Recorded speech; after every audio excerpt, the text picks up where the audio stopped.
unwell. Unfortunately, it was without time for him to arrange a substitute, so we're one down today, but everyone else is present and correct. Item 2 is the declarations of interest. Are there any additional interests that members wish to declare apart from what's already on the agenda? Thank you. Item 3 is the summary list of actions. Can we note the report? Noted.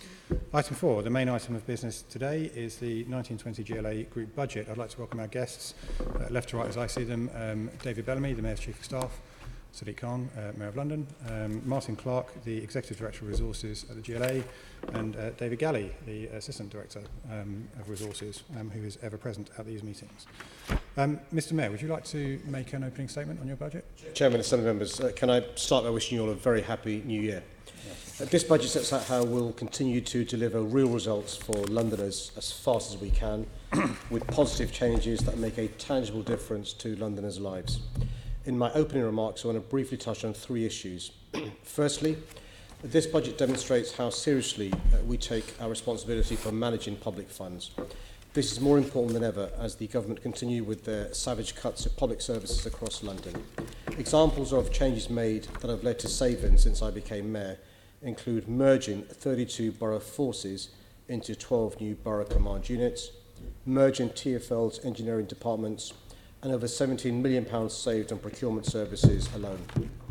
The government cuts are having a terrible impact on our police service, transport network, local authorities and other services, and that's even more reason to bear down on waste, duplication and inefficiency. Secondly, this budget outlines the action we're taking to keep Londoners safe in the face of government cuts to the police that have forced the Met Police Service to make £850 million of savings so far. Around 70% of the Met's funding is controlled by the government, who have repeatedly refused to reverse the cuts they've made since 2010. I propose, Chair, to commit an additional £95 million next year to tackling crime. This is on top of the £28 million in my first year as Mayor and £110 million last year. The Home Secretary has allowed and in fact encouraged us to raise the policing element of Bands D by 11% or 46 pence a week, which is what I'm therefore proposing to do. However, we simply do not have the power from City Hall to fully fill the hole left by government cuts. The Met still has to make further cuts of £263 million by 2022 and 2023, which could reduce the number of police officers to 28,215, a 15-year low that should shame the government. Finally, this budget builds on our world-leading plans to tackle toxic air pollution in London, which contributes to thousands of premature deaths in our city every year. It includes a freeze on TfL fares for the 3rd year running to make it more attractive and affordable for Londoners to use public transport, plans to introduce the ultra-low emission zone in April this year, and also new plans for a diesel scrappage scheme to help micro businesses get the most polluting vans off the road. I'm sure all Assembly members will support our plans to tackle the public health emergency caused by the toxic air in London. I look forward, Chair, to answer your questions and questions from the Assembly. Thank you very much, Mr Mayor, for the introduction. Much of that will be covered in the questions that follow. We're going to start by talking about policing, which is one of the areas that you touched on in your introduction. Assemblymember Hall is going to lead on that for us. Good morning, gentlemen. Mr Mayor, pressure on the Met is growing. Crime is increasing in London. What are you expecting the Met to achieve in the 2019-20 budget that you've proposed? Question and happy new year to you as well. I think one of the things the Commissioner said, which I fully support, is what we'd like to see is some of the progress made in relation to violent crime that we saw last year in moped crime and moped-enabled crime. And so we're really starting to see some of the benefits of the new Violent Crime Task Force, which began work in earnest in May-ish last year. You'll have seen the evidence given by Steve House and others in relation to the weapons taken off our streets, not just knives, but also offensive weapons, indeed guns as well. The targeted stop and search leading to arrests, leading to charges and prosecutions. But also you'll have seen some of the benefits of the Young Londoners Fund now leaving the door. And so Young Londoners now having more constructive things to do rather than getting involved in criminal activity. And we're hoping to see over the course of this year the Violence Reduction Unit starting work. And if you recall, this is different agencies, but also civic society and community groups coming together to do with a public health approach. And that's just to remind colleagues is three things. One is the police dealing with an infection, the enforcement, stop and search, arrest, prosecutions, stopping the infection spreading, so that dealing with criminal gangs, making sure the Violent Crime Task Force does the work there. But thirdly, stopping infections occurring in the first place, so prevention is really important as well. And the other thing, so Member Hall, you'll be aware of looking at the numbers is, unfortunately, too many of the homicides last year were domestic inside the household. Indeed, three of the four homicides this year, 3 of the 4 are domestic violence cases where women have lost their lives because of their partner or other members of their family. So we mustn't just assume, I know you don't, we mustn't just assume, as some would think, that all the homicides take place on our streets with teenagers. Roughly speaking, I think 23 were teenage homicides on the street, a large number inside households. So those are some of the things we're going to do. With other priorities clearly for the Met Plevies, but we want to see progress on those issues. Yes, I certainly don't make that assumption. Nevertheless, the numbers are very scary for Londoners. You mentioned the violence reduction unit, and you're putting an extra, I think it's 6 point something million into that. What KPIs are you putting around that, and how long do you think that money will last for as a starter? Can I separate 2 parts of that? You mentioned 6.8 million. So, well, let me go back a step. So last in the year that we're in now, £500,000, £500,000, initial startup costs and making sure the money was there. 2 pieces of work the VIU have begun in. Also, we're currently recruiting for a director of the violence reduction unit. I think interviews are taking place now. There's a separate recruitment company doing that.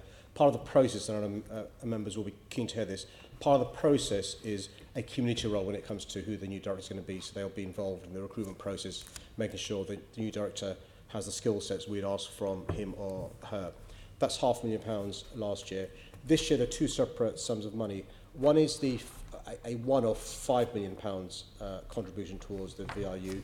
Secondly, we're hoping to have a recurring, well, it is recurring, £1.8 million this year, this coming year, plus following years.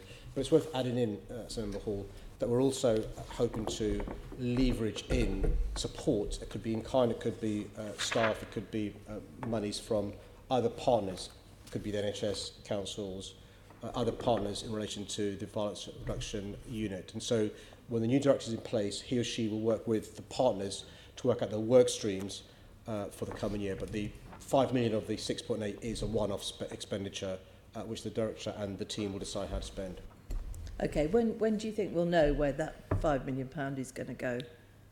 When we in Assembly, well, it's a decision taken by the VIU and the Partnership Board, but I hope that the new director would have a pretty good idea once they've engaged with relevant partners. What I wouldn't want the new director to do is unilaterally decide where the monies are going to go, but work in partnership with partners in the VIU. So when do you hope that director is going to be in place? We have the timelines for that. So yeah, the recruitment process is active at the moment. Actually, the relevant deputy mayors will be coming to see the mayor this afternoon with an update on that. Obviously, the question is, as any recruitment, it's not just about when you decide, oh, this is the person who's got the post, it's when are they able to start, given their existing responsibilities, notice periods, and so on. Obviously, we're keen for them to start quickly. But it is worth stressing that a lot of work is going on behind the scenes in the partnership already, very much focused on building the evidence base in terms of homicide reviews and looking at what lessons can be learned there, looking for patterns, and really trying to bring together and analyse all the information about violence in London that the different members of the partnership have and is out there, so that then when we get the director in post, they've got some resources, both recurring money that will allow them to put people out there in the communities around London, as well as one-off money to start particular programmes. They're really able to get moving as quickly as possible. Okay, but you haven't got a timeline that you think, because if not, it just goes on and on and on. No, you're right, Member. And so just to reassure you, what the Chief of Staff was alluding to was we've already begun 2 work streams. I chair the Partnership Board in the interim until we've got a director. We want him or her to begin as soon as possible, subject to notice periods. I'm sure the Police and Crime Committee will be receiving the director once he or she's been appointed, and they'd want to set out what plans they've got. I'm keen for that person not to unilaterally decide how the money is spent, but to work with the partners. And that's one of the ways we're going to build confidence in the partners, and they'll hopefully contribute more as a consequence of that partnership approach. Okay, well, I'm sure it'll be picked up. It's just that it's a lot of money and we want to know, at what point it's going to be spent, and also what do you expect for that money, because so many things are going through in various plans that have got no performance indicators that it's somewhat concerning. What's the expected financial benefit to the Metropolitan Police of increasing the police precept by £24? And is it the only option you had to better fund the NPS? So last year, if you remember, the Home Secretary and the government telegraphed their intention to not simply raise the precept by £12 last year, but they would probably do the same again this year. So in our estimates, 18-19 go towards 19-20, we sort of priced in a £12 increase in the police precept. And so when you look at some of the figures for how the monies for the MPS is going to be spent, roughly speaking, £85 million, I think £48 million of that was already taken into account in relation to projections going forward.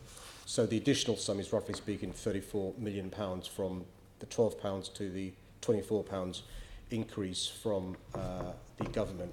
You'll remember in my first year as mayor, the then Home Secretary, Amber Rudd, criticised me for a decision taken by the previous mayor not to increase the maximum, the precept that the government had allowed the previous mayor to do. And so it's really important to point out that the Home Secretary not only did they double the amount of precept to £24, but actually encouraged us to raise the maximum amount. And my understanding from speaking to colleagues, spoken to other PCCs across the country, I think nearly all of them have taken advantage of the latitude to raise police precept to the maximum allowed, if for no other reason but to partially fill the massive hole left by cuts over the last 7-8 years. So the £48 million is, if you like, included in the figures we had last year. The additional sum is £36 million, and that's broken down in 4 different areas. £11 million of that is going to be for officer and staff pay, £7 million for recruitment and occupational health, £8 million for training improvements, and £10 million for an uplift in overtime. We hope will be one-off. The reason why that's important is you'll be aware we've got fewer officers than any time since 2003, but they're under-resourced and overstretched. They're doing overtime to cover for the fact there are fewer officers than before. We're hoping that by the next financial year, so 2021, there would not be a need for the overtime in the sort of numbers we'll see this year. For example, the Violent Crime Task Force, 208 officers, some of them do overtime to make sure we've got the officers on the ground doing the important work that they do. Yes, but within the documents that you have allowed for enough money to pay for 30,700 officers, that's correct, isn't it? Correct. And by rising by the end of 1920, it will rise to 31,000 because the additional precept rise enables the Met to recruit an additional 300 officers towards the end of 1920. Well, good, because, I mean, you keep scaring the public by saying how few officers there's going to be. But in actual fact, last year and this coming year, there is money in the budget for those officers. So I'm just concerned that we keep talking about police numbers, but it is in the budget to have those police. It's just worth explaining because I'm not sure that colleagues are aware how police recruitment has been working over the last few years. So the way police work is, roughly speaking, it takes 9 months to recruit an officer. The police a number of years ago entered into a contract with a private company in relation to recruitment. The police knew from forward planning that officer numbers had to go down. So, frankly speaking, they were managing decline. And so, on average, each year, 1,400 officers retire and an additional number of officers transfer or leave the police service for other reasons. So, roughly speaking, we lose each month from the MPS 200 to 300 officers a month. Mm-hmm. Now, we know that the MPS, because of the cuts in their budgets, can't recruit 200 to 300 each month because they've not got the budget to do so. So the contract with the private company was to manage decline, not to recruit 200 to 300 officers a month to keep the numbers steady, but to recruit less than that. So rather than having a steep dip like this, have a decline managed like this. As a consequence of decisions I've taken as mayor, first year increase in council tax by £28 million in the police precept, second year increased them to £110 million, third year £95 million. We've gone back to this company and said, you know what, rather than managing decline at this level, we still aren't going to have office numbers going up or even steady, but the curve can be less stark. So rather than recruiting, for example, 100 officers a month, as may have been the case previously, please recruit some more. That does take time in relation to increasing the numbers. And the MPS have been speaking to this private company to turn the tap more to get more officers coming through. But it will take some time. And it is frustrating that even though we've got the monies there to increase slightly the number of police officers, it can't happen overnight. And one of the things that I'm saying to the government when it comes to the spending review, but also a funding formula, is we need multi-year settlements. Because at the moment there's no certainty. So the MPS not unreasonably is saying to me, hold on, Mayor, you may well have increased council tax for the MPS for 1920, but we can't presume next year you'll be able to increase the precept by £24 or £12. So we're working on 1.99%. And that uncertainty means we can't suddenly increase the tax massively to get more people joining the police service. No, I understand that.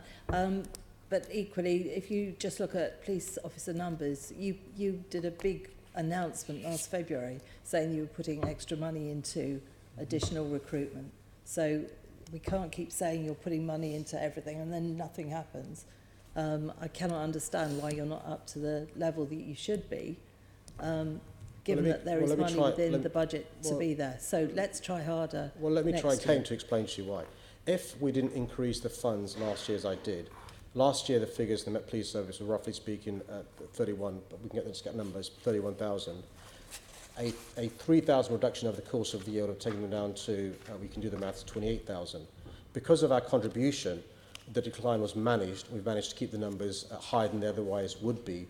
And as the Chief of Staff has said, we've got budgeted for, we had budgeted this year for 30,700. As a consequence of the increase, we've managed to get another 300 officers there. So we're budgeting for 31,000. But we're not going to get there on April the 1st.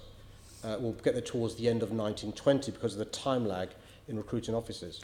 Okay, so just to set out the figures, so as October 2018 was 29,654 officers, by November it's 29,788, so you can start seeing it going up. The Met advised that we'll be back above 30,000 by the end of January. And of course, to your previous question, Assembly Member, what is important about council tax is that the Mayor can have confidence that that increase will be there year on year, and that long-term funding certainty is what you need to recruit officers who, of course, can't be made redundant, and obviously it's quite an investment to recruit and to train a police officer. And so we need that long-term certainty, and a situation where we're 3.5 months before the start of the financial year, and the Home Secretary comes along with a settlement. Of course, at this stage it's still a draft settlement.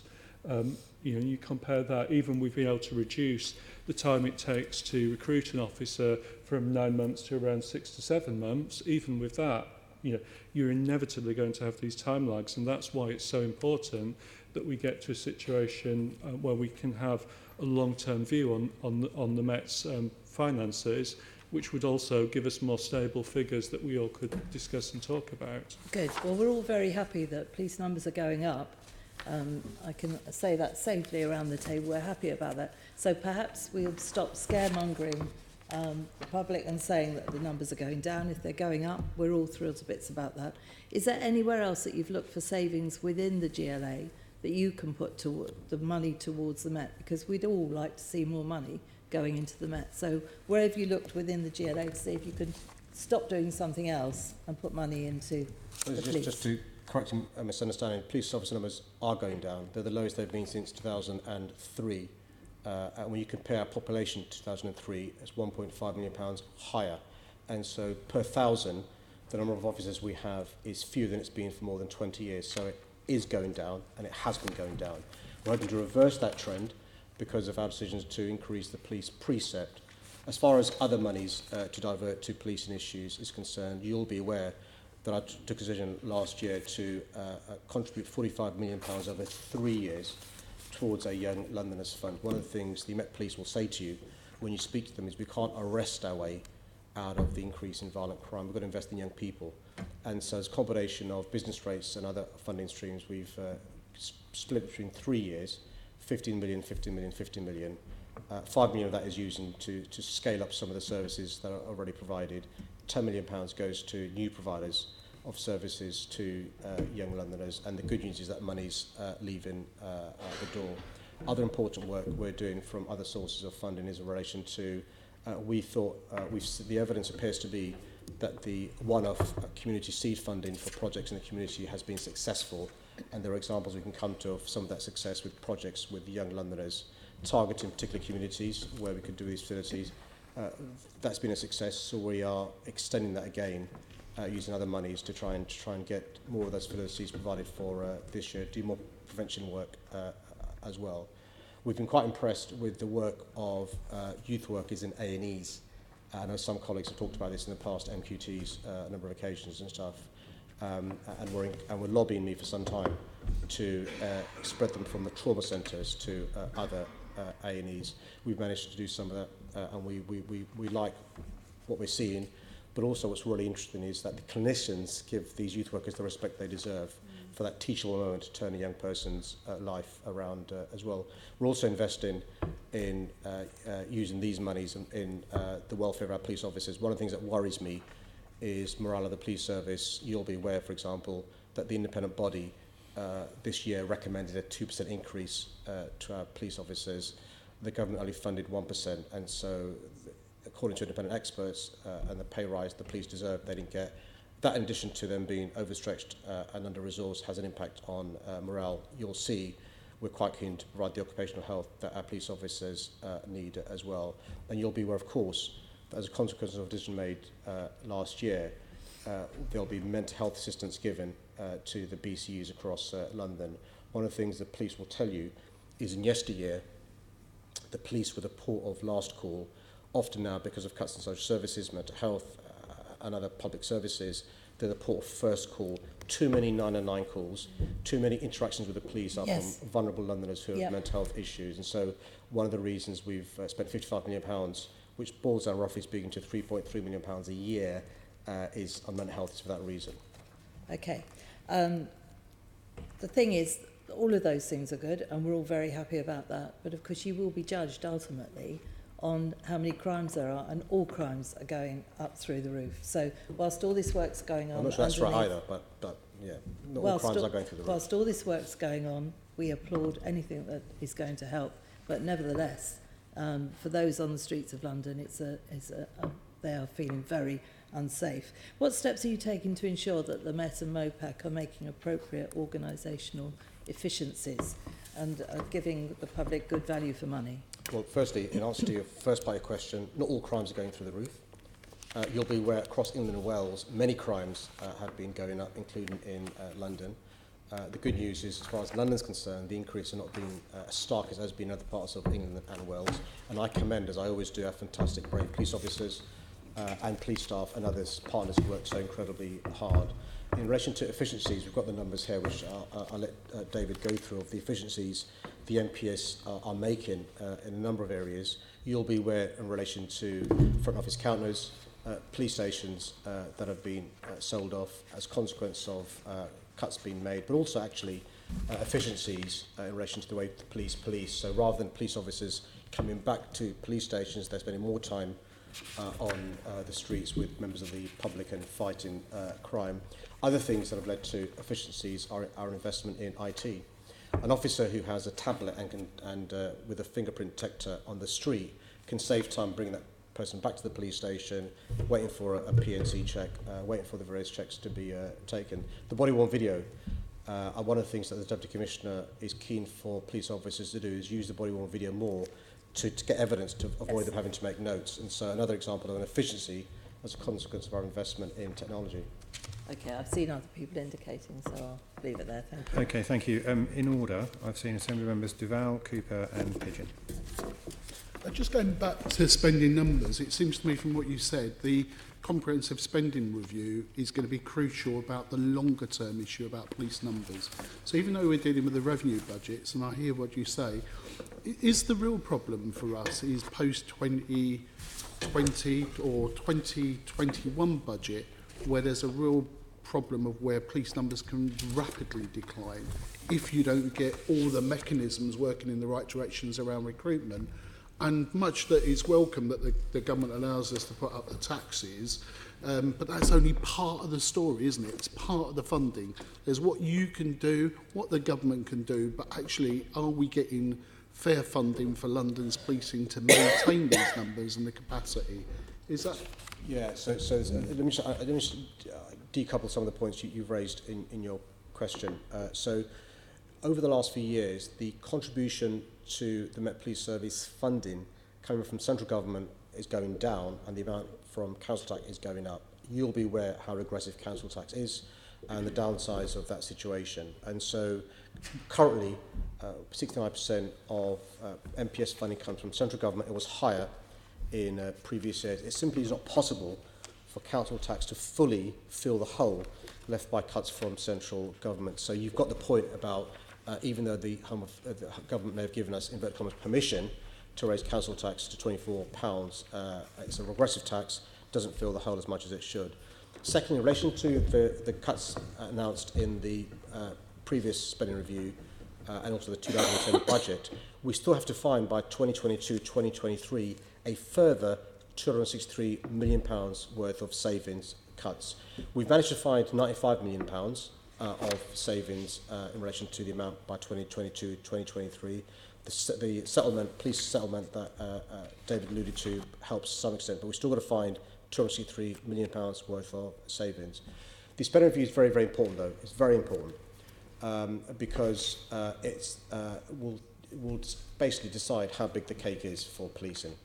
You'll be aware, as a decision made by the previous government, the first coalition government, and then confirmed by the government post-2015, that pie for the policing has shrunk. And you'll see the consequences of that, not just in the streets of London, but across England and Wales. The spending review is important because it could increase that pie, and that's really important. There's a separate discussion about the funding formula review and what happens there, and there's a discussion to be had with other parts of the country about how much of that pie we get. But it's crucial because it will determine the slice of the pie for the next few years. That's why it's so important. And then just moving on in terms of the revenue budget and these numbers and the numbers that we've got and allocations. It's very difficult not wanting to micromanage sometimes some of these services and not asking you to do that. But in terms of the priorities given internally by the Met to where who gets what resources and how is pretty impacts on performance, it seems to me. Now, is the priority, your opening statement was about BCUs. Well, you know, I've had concerns about the BCU reorganisation of policing. I still have concern about the detective capacity, about some of the crimes that you think are important, I think are important and need tackling, and we need better performance on. How are we going to make sure that in the allocation of resources around, that there is an hierarchy, that we're going to make sure that these are properly staffed? So I'm talking about some of the problems that we've learning the lessons of the past. Some of the problems with the Met around tackling sexual crime safeguarding issues has been about numbers. Some of the issues leading to custody decisions is because of lack of recruitment when, even though there was pressure in the Met, there wasn't any move to close custody suites. It was only by default that they never recruited the right custody officers to keep it going. I'd hate it to be in a situation on a Friday or Saturday night where the Met could not place people in custody and allowed violent criminals back onto the streets because it couldn't keep them overnight. So these are the issues around performance I think my colleague was trying to allude to, which isn't necessarily about your political management, but it's about the oversight of that and about how the Met deploy those resources that you've given them to do in terms of tackling crime. So what's your thinking about that in this next crucial period, I think, because they have had a difficult time. And I think the cuts they've had, and I think there is a difficult challenges that many ordinary police officers face on the front line, whether it's on the front lines behind a desk as much as on our streets. The question is how are we going to see that precious resource being used in a better way and decisions taken to make sure that we don't get an adverse performance issue? Actually, it's a really important question you raise. And can I just answer that question by reminding colleagues of my previous background as a lawyer doing police accountability issues and say this: I don't think a police service, a commissioner of the Met Police, has ever been held to account more than the current one and the current Met Police Service. Just to give you an idea of the accountability that Cress has to have, not just to me and to the Home Sec. She was on the phone to the Home Sec this morning, for example, about issues that happened yesterday outside of Parliament, regularly attending before select committees, before the Police and Crime Committee. Justice Matters sits in public. There's a monthly MOPAC Oversight Committee. I see the Commissioner or the Deputy on a weekly basis.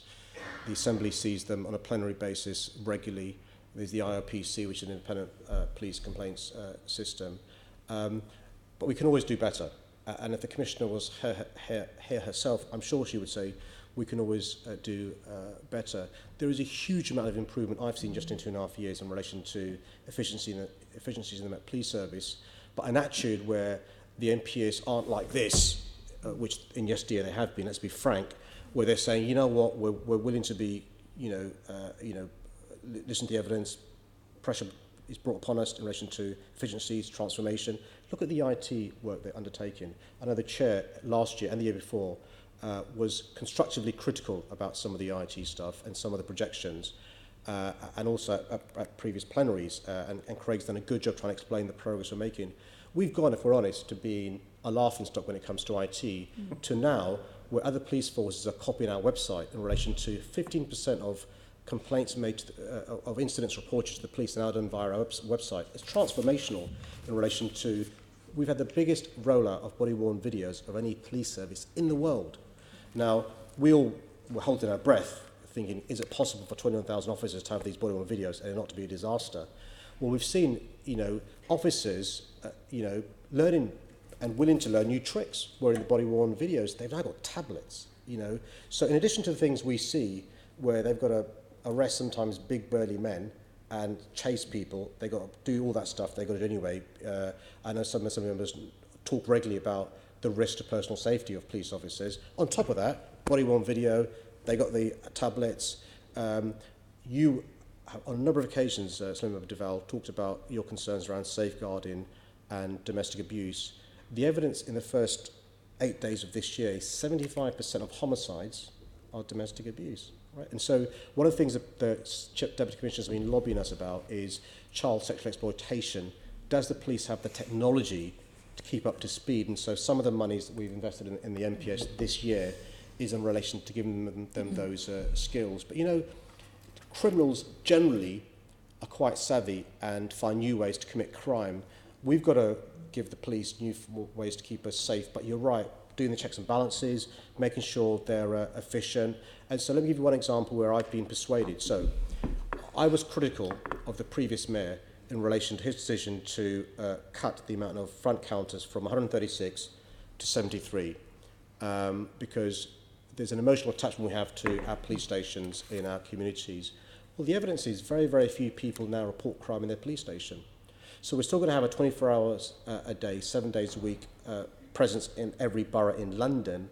But actually technology and changes mean it's cheaper to report them other ways. We've got to make sure that technology is there as well. We're always looking for efficiencies, Len.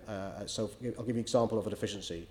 It would have been possible, would have been difficult, would have been possible for the MPS to try and recruit more officers as part of the Violent Crime Task Force. Well, a far more efficient thing to do would be to divert 122 officers from Transport Command towards Violent Crime Task Force because they're already trained, they don't have to do stop and search, they don't have to do the really important stuff that's required, and that was an efficient way to use police resources.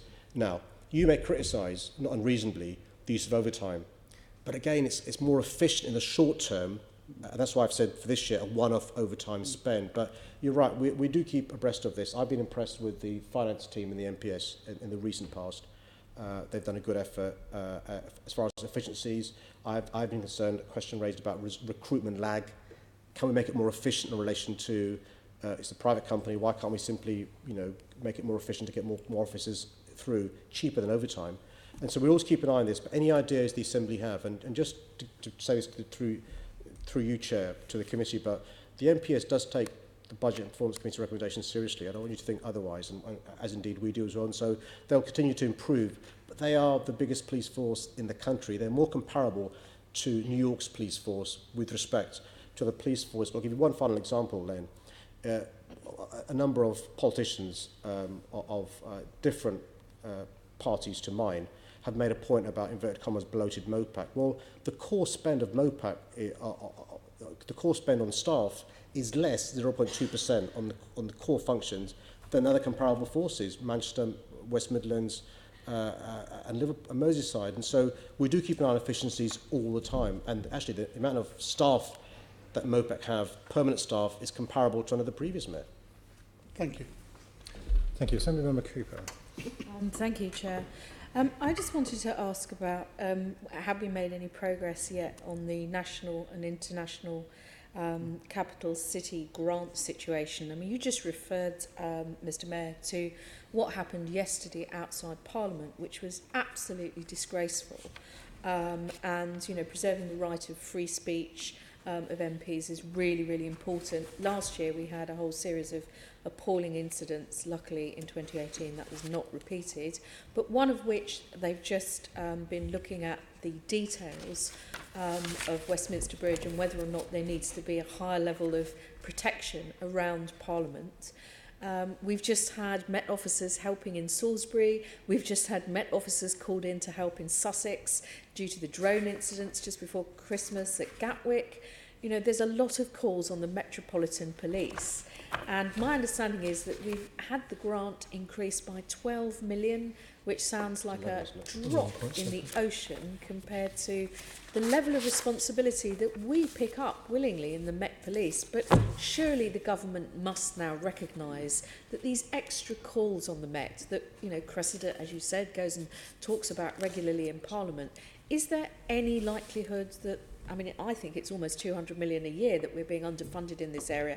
That would be really helpful for dealing with domestic abuse cases and all these other things. Is there any chance that the government's going to see reason on this? Well, I'll bring David in shortly, Senator Cooper, but thank you for raising the fact that we are a capital city. And the government recognise that being a national and international capital city brings with it additional responsibilities. Think about state visits, think about non-state visits from politicians and leaders from other parts of the world. Think about protests, think about sporting events. And you mentioned just one example yesterday. That happens on a daily basis, by the way, speak from personal experience in relation to some of these characters. We estimate that the additional cost of us being who we are in London is roughly speaking £344 million. The government does give us some of that money. They give us roughly speaking £170 million. I welcome the £11.7 million addition given to us this year from the police. We should welcome that. What frustrates you and me is the fact that we know the Home Office themselves accept there is an additional cost for being in a capital city that's not met from the £170 million they give to us. There's a shortfall of about £170 million. The Home Office themselves did some work. They worked out it's about £284 million. So we broadly agree it's not enough. And so we are lobbying the government, the MPs lobby the government regularly. David may have an update in relation to some of the figures and what the impact is on London. Just to read the precise figures into the record, 18-19 the government provided 174 million in NIC funding. That's 172 million less than the Met spends on the work that relating to us as a capital city. As the committee will know, a couple of years ago the Home Office had an expert panel review the figures. Their conclusion was that the Met should receive £281 million a year. Yeah? And so even with the 11.7 million additional funding the Home Secretary has announced, there's still a shortfall there of £160 million. And so clearly, the choice the Commissioner and her staff are faced with is, right, to what extent am I shortchanging policing around capital city stuff? And if I'm not doing that, well, where does that come from? And inevitably that comes from frontline policing in the boroughs of London. And that's why fully funding the NIC is an absolutely central request of the mayors in the spending review that we touched on a moment ago. One source of hope, I'm impressed with the Policing Minister, Nick Hurd. I genuinely like Nick Hurd. I call him a friend. He's a London MP. I think he gets it. And I don't want to sort of kiss of death to Nick Hurd, but I think he will be batting for us in relation to making this point. He would, if he was here to say it's above his pay grade, but we want one as an advocate. What's frustrating is when we haven't got people arguing the case for us. I think the Policing Minister, who's also the London Minister, by the way, will be arguing the case for us, and we need the government to take on board the points that we've made on this issue. I just feel it's so important that the government listens to the Home Office review and looks at the details of that and listens to Cressida Dick and yourselves on this issue, because I don't think these kind of things are going to go away. And as you say, although they hit the headlines every now and again, it is there as an issue pretty much constantly for us in London, with the policing of visits, but also the fact that there's the call outside of London on the Met as well. So I hope that that's something that the government is, and I know that's something that's actually shared on a cross-party basis by the whole committee. Thank you, Chair. Well, on that, on the NIC funding, the figure that you quoted, David, the 280 million that the Home Office panel accepted, is predicated, I think they rejected £65 million or thereabouts of overhead, and we can argue about whether that should have been included or not, doesn't really matter. They've acknowledged that there is a gap in NIC funding this year by putting an extra £12 million in, which, as Assemblymember Cooper has correctly described it as a drop in the ocean. It is, of course, a drop in the ocean. It's about 10% of what's required. Even on their own figures, it's 10%. What was the rationale stated by the government for doing that, but not going further than that?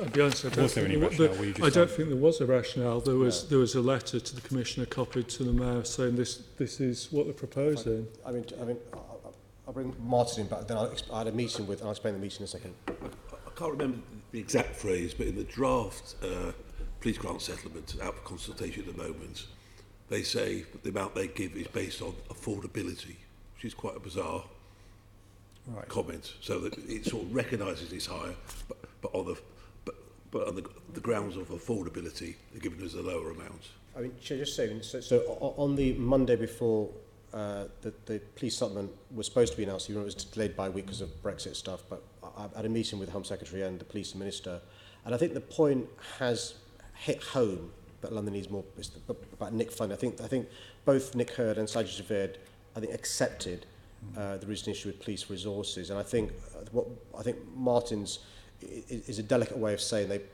I suspect they probably got as much as they could from Treasury, and the key thing is we need them to carry on batting for us, because they accept that we need this money as a capital city, and basically the point that Assemblymember Cooper was alluding to is we are carrying the various neighbourhoods in London, the fact that we're a capital city which is not recognised by government. That's why Assemblymember Deval's question about the spending review is so important. We need the pie to be bigger so we can get the monies we are entitled to through NIC. Yeah, I mean, I think, as Assemblymember Cooper said, you will find unanimity across the Assembly for that position. Next person I saw was Assemblymember Pigeon. Yes, obviously trying to generate income into the police is important. I know there's stuff around the brand of the Met Police and so on, but one area where additional funding comes in is from the boroughs, and that's through the Met's Patrol Plus scheme, which is currently under review. And this is kind of, I always think of it as buy one, get one free. The borough pays for a police officer for an area, and the Met put a police officer in. That is under review. Can you give us any more clarity on when we can expect a decision on this and what the revised proposal might look like? Because potentially you could lose some funding, because boroughs may say this isn't a very good deal anymore, we're going to walk away from it, and you could see a reduction in those officers. Yes and no. So firstly, the Met Police Commissioner has fewer resources than previous commissioners, fewer officers than commissioners for a long time previous 3 or 4 commissioners. So she's got to decide where she uses the resources she has in terms of officers. It's an operational decision for the commissioner. And what the commissioner is basically saying, and I ask her for forgiveness if I'm putting words in her mouth, but I've got, roughly speaking, 29,800 officers. I'm not sure if a few hundred of these being used in additional priorities, bearing in mind we've got an increase in violent crime in London, is the best use of our police officers. So let me look at what is the best use of our police officers. Let me give you an example. You mentioned the additional officers paid for by the boroughs, which works incredibly well when the core policing functions can be covered by police officers, and you can add value because of additional officers paid for by councils, which the Met Police Service has got to also add on. It's, as you said, it's buy one, get one free. So let me give you an example. The Met Police Service, according to David Bellamy's numbers, roughly speaking, 29,800 officers at the moment, right? Let's round it up to 30,000 for the sake of make it easier. 30,000 officers. The boroughs buy 338 officers. Let's round that up to 350. So the Met Police has got to provide an additional 350 to the boroughs for their priorities. It could be enforcement for bad landlords, it could be town centres, whatever. So that 30,000 goes down by 350 because the commissioner's having to divert her officers in the buy one, get one free. And her point is, look, let me work out what my needs are first, my core needs, and then we'll look at the buy one, get one free. I don't think the commissioner has said the scheme will be got rid of altogether, but she's looking at how best to use the limited officers that she has. As I said, the few she's had since we've had since 2003. I agree, by the way, that the additional value councils add is excellent. I've been to lots of boroughs, whether it's Newham, whether it's Hampstead and Fulham, whether it's other parts of London, where council leaders are able to, add value to the work they do, whether it's, bad landlords, whether it's town centres. And so, the Commissioner will do what she can, but, the operational priorities of policing must be a decision for the Commissioner to take. But she knows the views of the Assembly, and she knows my views as well. Are you concerned that potentially boroughs may pull out if the arrangement isn't as good or reasonable, and therefore you may lose some funding for additional officers? Well, I think it's, we've got to, with respect, get the horse and the cart the right way around.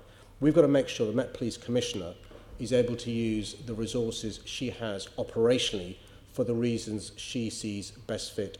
If she was here or the Deputy Commissioner was here, they would agree that actually there's often an overlap between a council leader's needs and the police's needs. Town centre policing is a good example of where that happens. And so I think we need to let the Met Commissioner look at the officers she's got and then decide what she thinks is feasible in relation to some of her officers being diverted from core police funding, core priorities, to additional things that are extras that the police like to do, they enjoy it, they want to do, but may pull them away from the core functions that she thinks they've got to do. And as I said to you, her and the Deputy Commissioner are looking into this, and they'll come back to us once they've had a chance to look into this.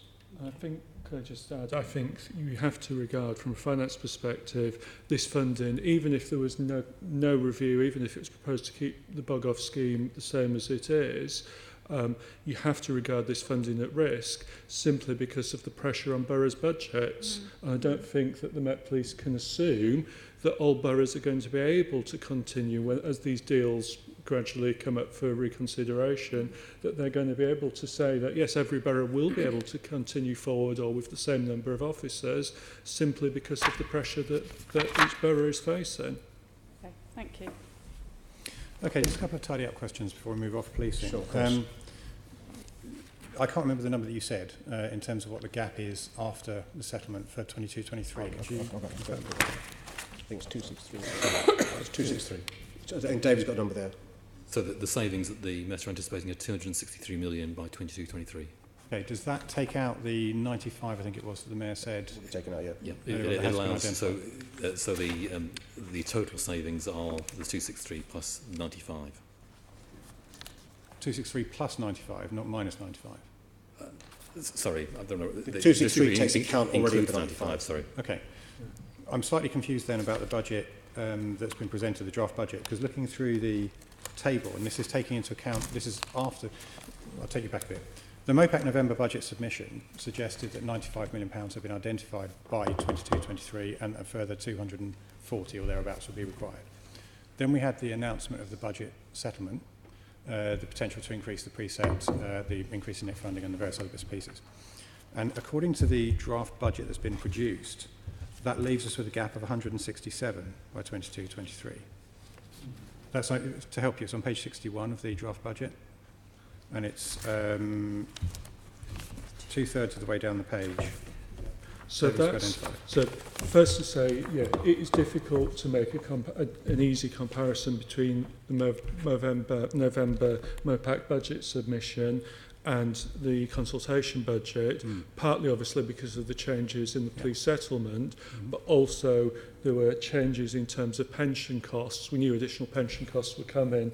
The government to help changed what those were. Try and short this.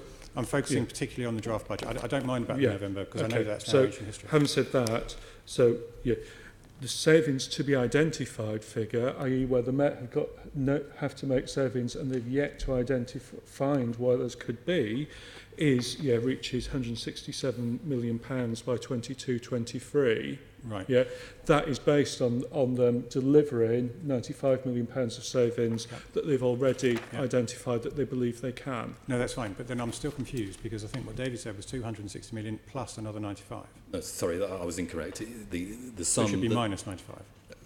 The sum that the Met have to make is 263, of which 95 has already been identified, leaving 167 to be identified. Fine. No, that's absolutely fine. That's what I was hoping you were going to say. So it's 167 is the target by then. What assumptions have been made around precept increases between now and then? Any? Has that factored into the gaps? Yeah, good question. It's gone. So future years are based on a police precept increase of 1.99%. The reason for that is, if you remember, that was the government's policy, that it would be 1.99% every year.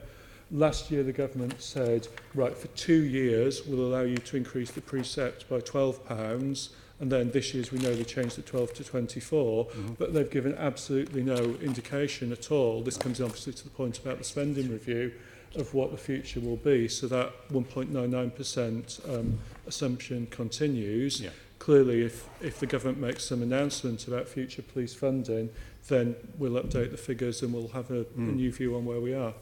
No, that's fair enough. That was what I wanted to clarify, really, because the Mayor was completely correct. I recall exactly the same thing. They said not just do £12 last year, but this year as well. The expectation would be that you would do that. But I didn't know whether there had been any expectation of £12, £24 going forward. Fine. The only other thing that I was going to clarify before we move on was something that was said that was quite early on that the Mayor said about the number of homicides which were actually domestic murders, so in the home. There were 141 in London last year, weren't there? What, roughly, I think you said 75%, which would imply 106. Is that right? I've got the number actually, Chair. Give me a moment, I'll try and find the numbers. I don't want to mislead inadvertently. So if I could, Chair, if it helps, so in 2018, the Met Police figure for homicides is 133. Of those, non-domestic homicides are 104. Non-domestic? Non-domestic homicides. If it helps, Chair, domestic violence is 29. Okay. And I can write to you with this. There's nothing secret like this list. I can write you this list. And it also breaks down, Chair, and I know other members will be interested in this, is firearms, knives, teenagers, under 25s, gang-related, on-street, in a dwelling, domestic violence, stabbed, and domestic homicide, non-domestic homicides. And just in answer to a question that Member Hall asked, one of the pieces of work the VRU have already been asked to do is look at this whole issue and stuff, because I want the impression to be given that VRU is just dealing with street-related knife crimes. I know Member Duval has in the past, on a number of occasions, talked about the link between domestic. And the other final thing, Chair, I know you're going to move on, is there's this phrase called an adverse childhood experience. Even in a household, if a child experiences mum, dad involved in domestic abuse, domestic violence, it can lead to, because of an adverse childhood experience, behaviour of that child later on. So that's why the public health approach is quite is quite useful, but I'm happy to send you those figures so you've got that. I think that would be very useful indeed. Thank you very much, Mr Mayor. Assembly Member Berry, then we are going to Can I move ask just a very quick question about the overall inflation figures assumed for the council tax? Because you mentioned that you've assumed for the police 1.99% going forwards, and that's the same for the rest of the council tax as well. You've assumed 1.99%, even though the threshold is 3% this year. Can you outline why you've chosen to go back to the previous referendum threshold? Have the government said something that the 3 is temporary? Is that not an increase based on inflation? I mean, the 3% again is an exceptional increase for this particular year. And they've said that in the government. Last year it was 1.99%.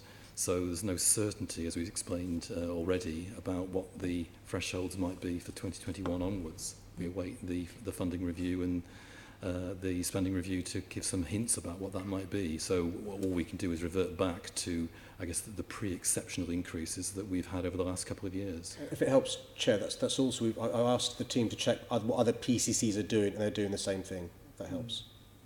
Yeah, I'm just sorry, the government have said that's exceptional. Yeah. No, well, That's how they've described it. They've certainly never said what their policy is for future years, and this is the point. Yeah, it all comes into the spending review. To be fair to departmental ministers, yeah, they don't know how much money they'll have, and so they can't take those decisions. And this is the problem we've got. We know there will be a spending review. We don't know quite when. We don't know how many years it will cover, and we don't know when we will get an answer. Yeah, and for us as the GLA, obviously we touched on this, I think, at our last meeting. It's about much more than just the spending review. It's also about the business rate reset. It's about, the Mayor mentioned the funding review for the police. There's also the funding review for local authorities, which impacts on us particularly in terms of fire services.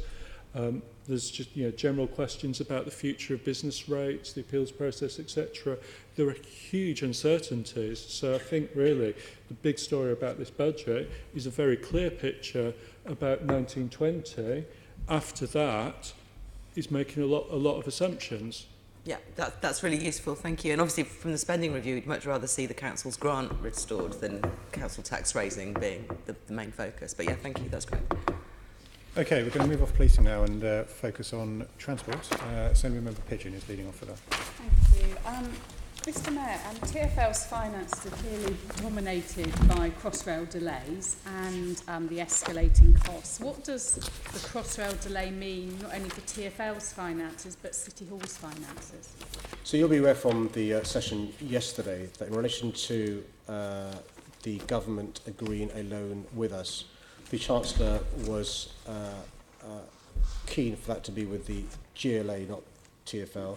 Actually, it has knock-on benefits to TfL's credit ratings and all the rest of it as well, which was talked about yesterday by the CFO. As far as the CFO of City Hall is concerned, I've been reassured by him we're in a good place, and that's been confirmed by the credit rating agencies. But maybe I'll let Martin answer that directly. Just on the narrow point, the credit rating agencies, they our rating before Crossrail became an issue was AA. They've reviewed our finances and the agreement with government, and confirmed in December it remains at AA. Mm-hmm. So they confirmed that what we have in place is affordable and prudent.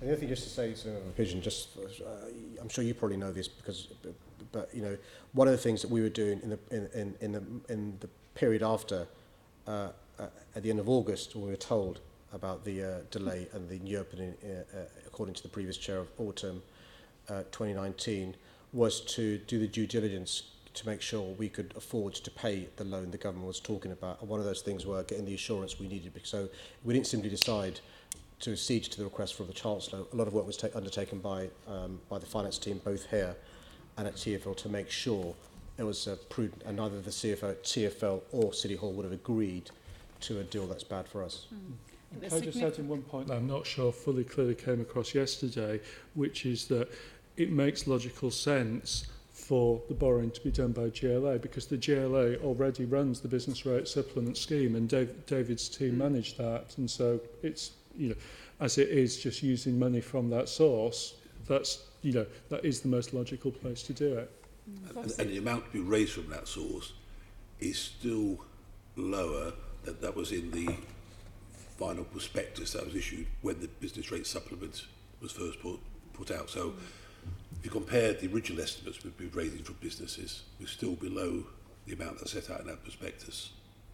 It's significant additional borrowing that you hadn't anticipated until this year, the summer of this year, and when everything started to unravel. How are you assured, Mr. Mayor, obviously you've got your officers here, but you're assured that actually this is the best way to finance it and is affordable and it won't have a huge impact on other projects? Well, let's look at the options. The options were for the government to be persuaded to give us a grant. They weren't willing to do that. Quite clearly they weren't willing to do that. So the options were a commercial loan or a loan from the government. The terms are better from the government than they would be from a commercial loan, including the terms of repayment as well. Other things that were considered were, is it possible to sell an asset to pay for this? Realistically, what options were open to us?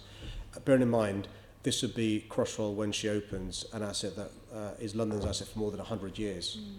And bearing in mind, you know, that we've got lots of infrastructure already completed. To me, the deal with the government to have a loan on good terms with the reassurance from the officers, which is crucial, CFOs from both TfL and GLA. This was an option that I was happy with in the circumstances of the alternatives. I should just say this, though, it's just worth reminding ourselves, and I always like to do so, that London businesses also contribute hugely towards Crossrail. It's not simply a case of this being a central government funded scheme. Although the entire country benefits from Crossrail, it goes from Reading to Shenfield through Maidenhead and Heathrow. The previous arrangement was a third central government funded, 2/3 London. That will clearly be more now because of the additional 1.4 to 2 billion pounds increase caused by the delay. Thank you for that. Obviously, in terms of the TfL budget and the business plan, you've seen the narrative shift in terms of your investment programme. And there are a number of projects now which appear to be cancelled, such as Camden Town or the signalling on the Piccadilly line. Why are you cancelling those works? They haven't been cancelled, they've just been delayed from the business plan. So to just put in context, Camden Town was a project that would have been completed in term 3 of my mayoralty. Towards the end of term 3, it may now be probably term 4. A slight delay there. As far as the Piccadilly line is concerned, we're not cancelling the works. What we're saying is we're still going to procure the trains. That'll increase the frequency and the experience of passengers on the Piccadilly line. In relation to the signalling improvements, those have been paused, and they may, by the way, they may well be unpaused post spending review. Obviously, the spending review is taking place this year. We hope, fingers crossed. And what we're looking for is a good settlement from the spending review. You'll be aware when you look at some of the major infrastructure projects from Northern Line Extension, Crossrail, and there's one or two others, they've involved central government help as well. So there's no reason at all why central government shouldn't be helping us in the spending review. And the obvious reason why the government should is the Piccadilly line serves Heathrow. And so it would be in the government's interest, bearing in mind their views on Heathrow, to support an upgrading of signalling on the Piccadilly line. And so projects just to add in, because I think it's really important to your point. Let's be clear, the next 3 years, non-Crossrail capital expenditure is maintained at total level compared with what was set out for those 3 years in the business plan last year. It's 1.4 billion. So yeah, so what you're actually seeing in this business plan is in large part at the end of the plan, TfL being very prudent and cautious about committing to additional schemes they've not already committed to because of the uncertainty around the spending review. But the schemes such as the signalling on the Piccadilly line, which I have to say, when I first joined the Assembly, the then Managing Director of London Underground, Tim O'Toole, said was the absolute priority in terms of the Underground. And here we are all these years later, and it's paused at the moment. So, you know, it clearly is critical. So are there going to be a list of projects that you are then looking at in terms of spending review that you're going to be trying to make the case to government? So I would say that, well, the priority has been subsurface. I still remember a few months ago when the Commissioner came in to see the Mayor made an observation about a signal failure on the Circle line the previous day, and the Commissioner said, yes, that signal dates back to 1926. And, you know, you can see how critical that is. And then it's clear that actually on the Piccadilly line, replacing the trains is a bigger priority than the signalling, and that's definitely there. And as with all of the big schemes we've seen, whether it's the Jubilee line extension, the Northern line extension, that was always going to need a special arrangement to achieve, and it was always something that was going to run through and deliver beyond the end of the business plan. So I don't really think anything has changed in that sense at all. And we are proceeding full steam ahead with the modernisation of the 4 lines, District, Circle, Met and Hammersmith and City, which will increase frequency by I think 33 trains an hour. So all that work's taking place. The Northern Line extension. But to answer your question, yes, we will be, when we make our submissions, we're currently working on them to the government on the spending review, be giving examples of projects that are national infrastructure requirements. The NIC report is very helpful. The other NIC, the National Infrastructure Commission NIC, but also additional things that are needed, bearing in mind our growing population. We've got projections which, notwithstanding Brexit, still show our population growing, and we're going to plan for that growth and build for it. Okay, well, I look forward to seeing that in due course. Are there projects within this that you see as absolutely untouchable, and are there some that you would consider deprioritising? Yeah, I mean, as David set out, the amount we're spending on capital is still the same as was planned last year, £1.4 billion a year. Some of the works are in stream. You know, for example, about the Northern Line extension. You know, for example, about Crossrail. You know, for example, about the huge improvements in walking and cycling, healthy streets. I know it was discussed yesterday, and the huge monies contribute towards healthy streets. Still very, very important. 4 lines of modernisation, obviously very, very important. And so I would hope in the presentation yesterday, and if you're not quite reassured, I'm happy to give you examples of the various criteria. I know it was talked about yesterday in relation to critical, central, desirable and deprioritised, but you know, there is a system and methodology. I know that Chair, the Commissioner agreed to write to you, I think, at the committee to set this out in more detail. I'm sure, if not at this committee, but at the Transport Committee, we'll be more than happy to give more detail about the priorities. We really want to understand where each of the projects are, because some of these projects have been talked about for decades, and yet they still aren't that much further forward, and it's how do you secure them, or do you have to just say at some point, actually we just can't deliver this because of these reasons? It's probably worth just coming back to the Mayor's point about the National Infrastructure Commission. Yes. So when they issued their assessment last summer, they were very complimentary about the transport strategy. The numbers they have are necessarily a bit different because obviously they don't think about capital expenditure that TfL has to make for its internal systems, and they will think about some other investment in transport in London that is outside the TfL remit.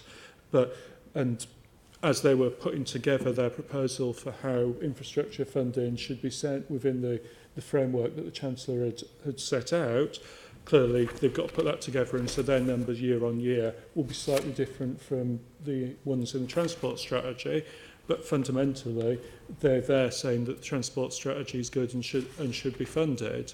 And so the piece of work is to get the government to accept that independent recommendation, and then when we see what the cash flow over the years is, then we can look at those projects and get them in the most sensible order given that. And is your priority going to be looking at, for example, projects that improve capacity and reliability on the tube, given that actually the tube is the one element that makes a profit and can help put money in to support the revenue and your overall budget?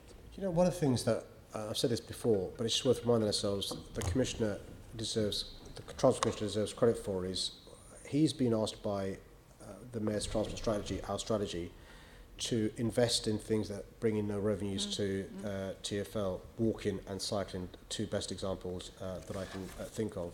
And it's because I think he appreciates the vision we have of our city. We're a growing city. It simply is not conceivable for us to be driving around our city or everyone using the underground. That's why Crossrail was so important, increased capacity by more than 10%.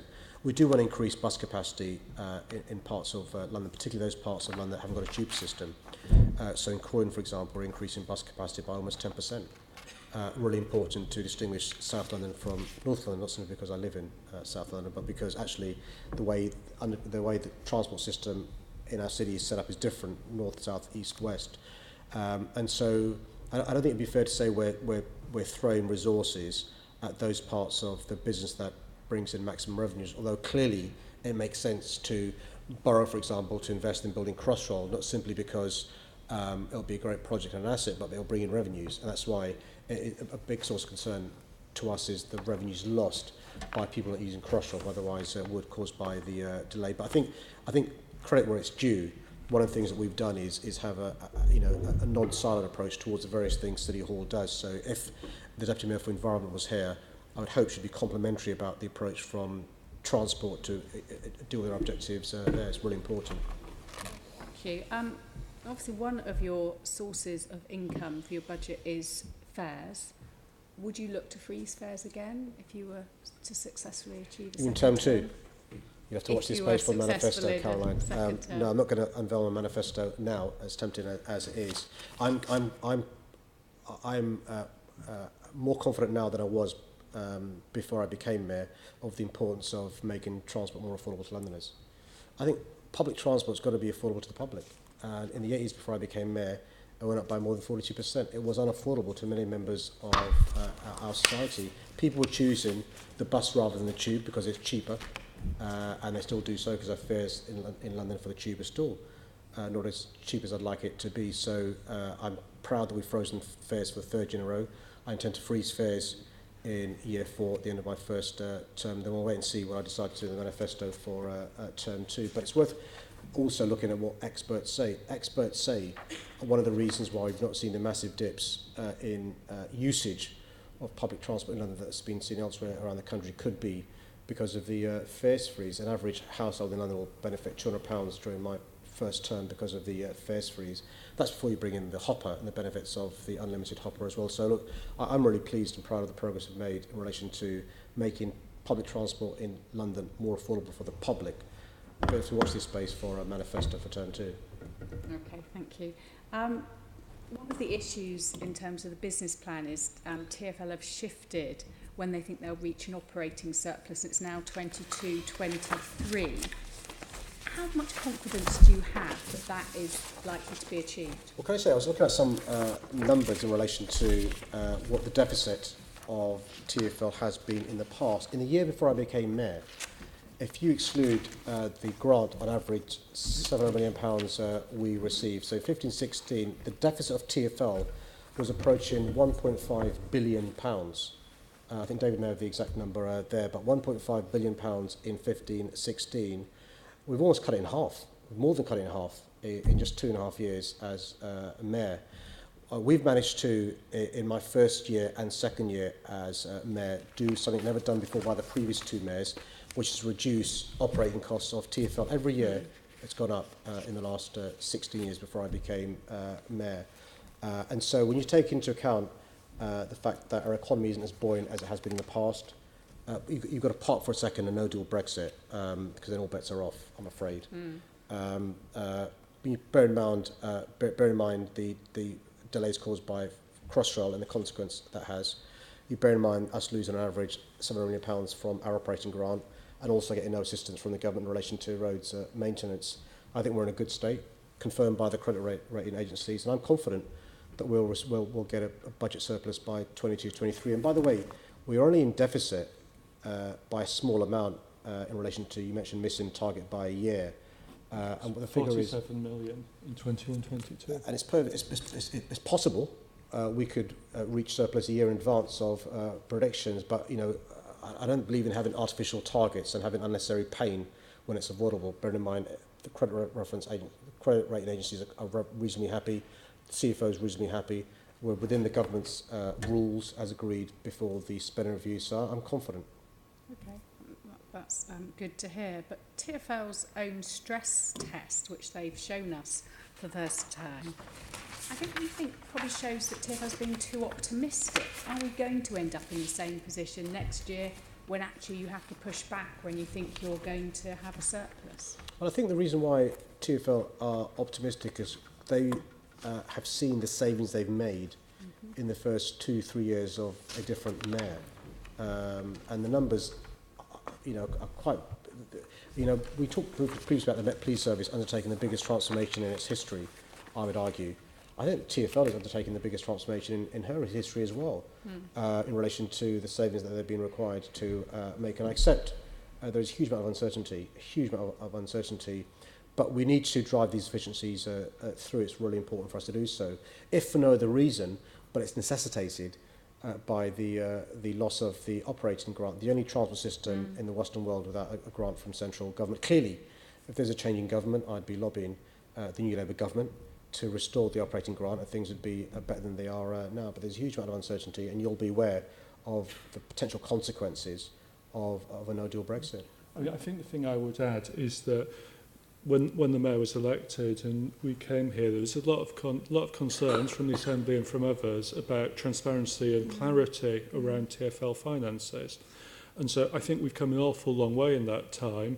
And I think the information you're referring to, which TfL put in the public domain back in December when they presented to the Finance Committee, is a very clear example of where TfL has been very clear, very transparent about their financial position, the opportunities they see and the risks they see. And what that is a sign of, firstly, is good financial management, that they're looking at these things and saying, well, right, what could happen? Clearly, the purpose of the business plan and the budget is to be prudent, but also to be realistic and not to try and say, well, this is the worst case scenario. It's to say, well, look, right, we think this is the prudent way to budget. If certain exceptional things happen, well, we thought about it and what contingencies have we got that we could activate if we need to. And that's, for me, good financial planning. And I have to say, I sit with the TfL CFO every 4 weeks and look at their management accounts for that period. And it is very much a no surprises culture from TfL in terms of they're looking at the opportunities and risks that could materialise. And that's why when they said in their budget last year, we're going to deliver this budget as a bold statement, they did. And I think everybody, I think you see it in the credit rating agencies, should have confidence that yes, TfL faces challenges, but they are gripped, and there's a very good, strong management process around this. What would plan B if the TfL's budget doesn't go as planned? What? Which year do you mean? Well, over the next couple of years, as you're moving towards your surplus, if it's not in that position that you've got an increasing deficit, what are you going to be doing? I mean, I guess that depends, doesn't it, on what the reasons are, because that's what you're trying to respond to. Clearly, if you might start asking questions and say, well, right, some of the capital projects that we'd like to commit to improve the transport system, not safety critical maintenance, which obviously is the first priority. Well, would you wish to commit to those, or would you need to wait? If we see bus demand fall, obviously we've taken a view that we expect bus passenger numbers to drop a little.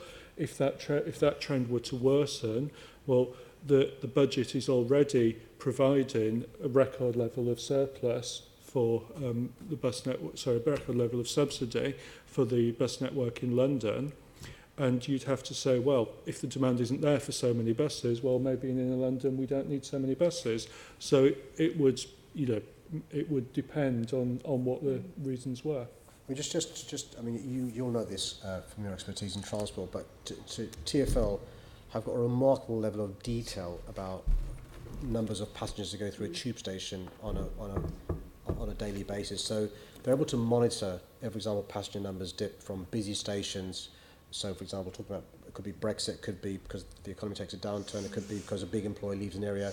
They can tell you if there's a passenger number drops from a bus stop. And so forecasting for them is in almost real time in relation to whether the forecasts are working out and stuff. So we'd hope to know in real time what's going on. And, I'm sure the Transport Committee would in reasonably real time be briefed on that, and it'd be a process where if it was just the worst case scenario you're alluding to, Plan B, it'd be a process of various iterations to address the concerns they could have. It could be because fare revenues drop in a certain part of public transport. It could be because a capital project, overspends. So it depends what the issue is, but I'd hope the expertise we have would mean we would have a solution to the sort of worst case scenario you're alluding to. Okay, thank you very much. Okay, we're going to move on now and briefly discuss fire. And Assembly Member Cooper's leading on that. Thank you, Chair. Obviously, the fire brigade at the moment is underspent on its budget, partly because of recruitment issues. But this budget going forward proposes to increase expenditure, including via increasing the council tax and also by use of reserves. And I just wondered if you could unpack the thinking behind that for us. So I mean, the fire service, and again, it gives me opportunity, which I know all the Assembly agree with me, to give them credit for the hard work they do day in, day out. I was speaking to the Commissioner this morning.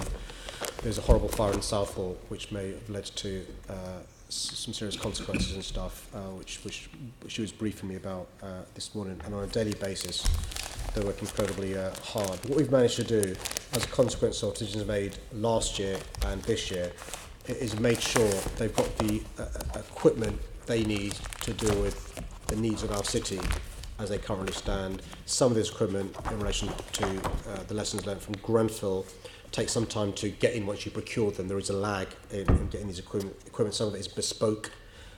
We've got examples of some of the equipment that has been procured as a consequence of us increasing council tax and giving them more resources to do so. The London Fire Brigade still has vacancies, which we hope to be fully filled shortly. I think we've got a date projection for when that will be fully filled, but it's in the middle of next year, which is very important. The concern going forward, Senator Cooper, is the budget not in 1920. It's a question that Senator Devell asked in relation to the police, but it's subsequent years. And what we're doing is planning for that. So we know coming around the corner is a massive drop in relation to the ability of the LFC to balance their budgets. So rather than not doing anything, which is my criticism of the previous mayor in relation to policing, we're planning for that by increasing council tax and putting that money aside in a budget flexibility reserve account to use that to dampen the cushion when it comes to the gap there is in relation to expenditure versus income. And the last point in relation to the health of the LFC budget is clearly, like MPS, we're waiting for the spending review because that will determine to a large extent how big or small the gap is. But what I don't want to happen is what we saw under a previous administration, which is to make the books balance, having to lose fire stations, lose engines, and lose staff. And if we weren't planning for this, that would be the consequence of not doing so. That's why we're planning for future budgets. But I mean, obviously, it does, despite that increase, and I can see your thinking then, because obviously once the increase comes in, then it's available for subsequent years as well. It is still being built up to the full amount. I think when I first came onto the Fire and Emergency Planning Authority, 1920 was the year when there was going to be the anticipated deficit. And obviously that position has now probably been pushed off to a subsequent 22-23. I think it is pretty much the same as the MPS. But looking at the 2021 year, the figure from reserves that's going to be used, it almost doubles from where we are this year, 7.5 this year, 16.7, more than doubles for 2021, and then goes back to another 7.4 in 21-22. And there's a line of, savings to be identified still in there. How can you assure us that we are definitely going to be in a good place, given if we do increase to full staff, which obviously we need because we know that there are these difficulties that the fire service has faced. Reducing staff costs down again, it then becomes difficult. I mean, I think firstly you're right to highlight the progress made in the last couple of years. The brigade has looked very hard to find savings and efficiencies. and because we were in a situation, as you say, where fairly quickly the brigade's books weren't going to balance, that we've been able to address that, and with that, and there've been some recruitment issues which have led to temporary underspends, and the Mayor's decisions around council tax has allowed us to establish this flexibility reserve. And that, and as you say, the compound effects of council tax rises, do minimise the issue. However, you're right, there's a savings to be identified figure, 9.8 million in 21-22, 14.6 million in 22-23, and there's no getting away from the fact that is a real concern. I don't think the number of colleagues here on the committee and people, members of LFIPA in the past, I don't think anybody would suggest there's great amounts of fat there that could be taken away. Savings of that ilk, if they're necessary, would affect the front line. And I think there's post-Grenfell, there's a question for the government in the spending review about the fire service may not in general have the profile that say the police or the ambulance service have, but when it's needed, it's absolutely needed, and you have to try and keep it at the level so that they can respond within acceptable times when there's a fire or another emergency. I mean, I completely agree with that. I mean, I suppose the dilemma is that what we don't want is to have firefighters being forced to work overtime because we're running at a very short staffing level, but then that keeps the costs down. But then if we increase the number of staff, we then end up in a situation where we've got potentially an unsustainable situation going forward because we can't then cut staff and we've reduced that flexibility. And I'm just teasing out really that we're doing this in the right way round. On that, Senator Cooper, we rely to a large extent on the operational advice given to us by the Commissioner. Use Grenfell Tower as an example, a horrific example and an awful tragedy. Overtime wouldn't have been the right response because you need lots of firefighters there at the same time to fight this awful tower fire. So it is possible, and the Commissioner does, and firefighters do agree to move from one watch to another to help out and stuff, but we've got unfilled vacancies. We're told by the Commissioner there's an operational need to fill these vacancies, and overtime can be okay in a short-term situation, but it's a false economy in the medium to long term, and so I think we have to fill the vacancies that are there. That's the operational advice we've been given. We're planning as best as we can to address the concerns about the budget gaps in future years, but I'm not going to pretend it's not a source of concern. It's worth noting that obviously it's now hidden within the business rate allocation, but the government grant assumption for firefighting has reduced by £29.9 million since 15-16. And if the government hadn't taken that decision, or if indeed they'd only taken half of that decision, the books would balance 4 years into the future, and that's really what's driven this problem. Thank you. I'll leave it there, Chair. Thank you very much. Thank you very much indeed. Right, moving on now to look at performance measurement, and Assembly Member Dow's speaking on it. So last year, I think we published the key performance indicators, but 6 of the 19 don't have any measurable outputs in that sense, of no measurable targets. Do you know, what's the plan for the future? Or are you going to leave it at that? Should we? Yeah, need to pick up. I mean, obviously, we've discussed this as a committee. We had a detailed discussion on it back in May. We see the performance management system as really important, not just being about setting out a series of key KPIs that can be looked at on a tactical basis, quarter by quarter, but actually saying what outcomes are we trying to achieve for London, how can we best measure those, and then how can we look at the things underneath that you can't necessarily put measures to, but you can see whether they've happened and you know that they're contributing towards the overall goal. it's fair to say that not all of those areas have got KPIs and targets in place. For example, social integration is one obvious example where that's the case. We know that there's a huge amount of work going on at the moment with officers to try and build the evidence base around social integration so that we have those measures, because these are not just things that exist in other cities that we can copy. It will be very much world leading. That's going on. There are one or two other cases where it's not appropriate to set a target for a performance indicator. The example there is the funding leveraged by the culture team. We track it as a metric, but the funding opportunities that might be available out there are not something that's known to the GLA, and we need the team to be as opportunistic as possible and always going out there and looking at them. So that's that. But we are trying to move this forward. You will have seen in the Q2 reporting, we brought in the regeneration area, which clearly is very important. We're looking for the Q3 reports to bring wider environment indicators into that. We'll be bringing in more targets and detail around London and partners, because their measurement methodology has been changing, and so we need to establish that before we set the new targets, but we will do that.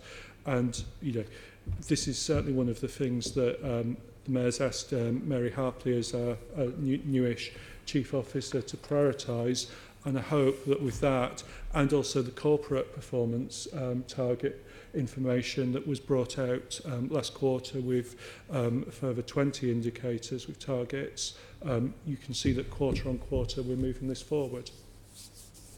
There is a particular problem within the core GLA, isn't there, about this particular issue? I mean, the question is, and I hear what you say, but should we not be moving faster in terms of trying to plug this gap? Because I get from your answer, I think, that you are concerned that there is a gap in terms of these measurement outcomes. I mean, if you can't measure it, then I'm questioning, why do you have a KPI then? And you find something that you can measure around on it. So, I get the direction of travel you're going into. It's the speed of it that I'm actually questioning now. I think you're right to pick up that I have some frustration in this area, and that's why Mary, coming in as Chief Officer, looking over my shoulder, is clear about the priority that needs to be afforded to this, and that's why under her leadership you're seeing this move forward quarter on quarter. What I would say by way of reassurance, of course, is that what this is about trying to bring a clear, consistent performance reporting pack and make that public for the Assembly and for everybody to look at. There is an awful lot of performance information in the directorates, in the units, that executive directors, assistant directors work with deputy mayors to monitor and guide their activities. What really it's about doing is trying to bring that into a clear, coherent way that also we can, as well as publish on its own, we can align in with our financial performance monitoring, and I think that will bring very much more transparency and just aid top-level monitoring of the GLA's performance and its budget. Okay, so I get there's no political resistance, and I know we've got a new chief exec, and I hate to think that we'd have officer resistance to this. Maybe the committee should suggest to oversight that we bring it under a bit more scrutiny and help you move this along in a bit faster way if there is issues around officers not pursuing it in the way that they should, because I think there are some issues around the core GLA, not just in terms of mayoral performance, but about the performance of this organisation, so we can make some judgments around it. Can we just move on about assessments? Now, me and the mayor are the same political party, and if I'm going to assess him, I'm going to give him a good mark. That's not... Some of the assessments that are being made in the KPIs, particularly by officers, have been a little bit too quick to reach a judgment, in my mind, of a good performance. And I want to point you towards the regeneration KPI that's rated green despite no data that supports it rating green in terms of performance. Is that a particular issue about the officer cadre there, in terms of this assessment, and what can we do about that in making sure there's a fair assessment, and that you know, in terms of, I know you're performance chasing about actually what's going on in this building and what they are almost rating themselves, I think. I don't want to be an anti-officer rant here or thinking there, but it does question about how that they assess themselves and how they think it's going. So I can't comment on the specific because I don't have it in front of me, but I'll certainly take it away and look at. And in any case, we're very close in the next couple of weeks to having the quarter 3 data, so we can look at the general point as part of that. What we have done is when officers complete the templates, there are clear definitions embedded within those templates that when there's a drop down in them and they choose what category to pick, that provides definitions. There are standard consistent definitions across the GLA that the governance team have defined that they're supposed to use, and then clearly, you know, that must ultimately reflect the judgment of the executive director in that particular area. We have a forum where Mary and I, and supported by other senior officers and members of the mayoral team, go through these stuff and ask questions.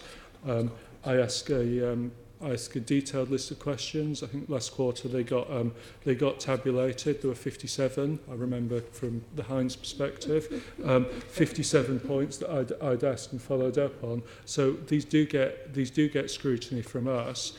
I think what we need to do is firstly ensure that the committee has got clear sight of what the definitions are, and secondly, perhaps we need to pick out some of these things and get the relevant officers to provide an explanation for the committee of why it is that decision was reached. Well, let me just, because I would like you to look into this regeneration one. So it's an extract from your GLA portfolio dashboard, Q2, 218/19. Past year's data non-applicable. Most recent data nil. Cumulative performance nil. 218/19 target. Got a target here. 180. 219/20 target 288. End target, small one, 1,000 cultural and community events. On track, green. The question is, I just think look, we either have it, and I think you've embraced it, as in what you tried to do last year, but we've got to give it confidence, and we've got to actually understand what it's about, what it's driving, and why we've got it. And I would just ask you to look at that. Let me just turn around to about quantifiable performance measures, because I think the Mayor hit on something recently about the challenges faced by both TfL and the Met, and some of the financial challenges they've done. And I think in their history, I think the Mayor was spot on. In TfL, we managed to have quantifiable performance measures, but for the Met, we don't. That can't be right. Should we not be considering putting a set of, or asking the Met to, as a starting point, and then we could all chip in, some performance indicators for their performance over the coming years? Now, I recognise it's complex, and I recognise there's all sorts of performance indicators that we could put to the Met. That's why I think it's right that they indicate what they think would be some good challenges. I've raised it before with the both this commissioner and previous commissioners. What should we be judging them on in terms of their performance over the coming years and the resources we allocate to them? Is this not a priority now? So I guess what I would say is in terms of the Met, there's a huge amount of data out there and dashboards around how the Met is delivering against the police and crime plan, and various different types of crime, stop and search data, etc. So there's a huge amount of data out there by which the Met can be held to account. One of the things that I think is particularly of interest to me personally in this area is the formal quarterly performance reporting from MOPAC. And what that does a lot of at the moment is it highlights a lot of the stuff around crime levels and things like that, has a lot of detail on financial performance, as we'd rightly expect. It maybe doesn't have quite so much in terms of, if you like, the Met's internal performance. So, for instance, how quickly is a 999 call answered? Is it getting better or worse? Similarly for a 101 call, what are response times like? Now, the Met has a lot of that data. Indeed, the Deputy Commissioner was talking about it, performance over the New Year period, to the Mayor only last week. And so, some of that data's there, and through the oversight process they're being held to account. I think maybe there could be a better job done in getting some of that internal information, available so that we can look at it, because, we know that, for instance, the 101 service, there have been some issues with call times in the past where there were recruitment issues. That is in the process of being addressed. Can I, Chair, through you, answer the question from Senator Duval, which is a very important question about how you measure how well the MPs are doing. Suggest that the committee with the Police and Crime Committee meet with the MPS and MOPAC to decide a better way of doing this. My concern is we don't want to inadvertently lead to additional bureaucracy. We don't want to increase MOPAC staff to do this. And so I'm sure there's an accommodation to be reached here, Chair, where the questions are legitimate questions, because we've got all these various dashboards. We've got the public justice matter scrutiny bit, oversight, and it's scrutiny being seen to be done, and also the police being held to be account. So can I suggest, Chair, this committee with the police committee, MOPAC and MPS, work out a system that meets the legitimate questions the Assembly member has, because we've got to make sure the metrics by which we can see improvements or not. We don't want to, I don't think the Assembly member is suggesting we go back to a MOPAC 7 situation, which led to criticism from HMIC and have perverse consequences. But this is about information already available, which the Assembly not unreasonably would like access to, which the public can then measure success by.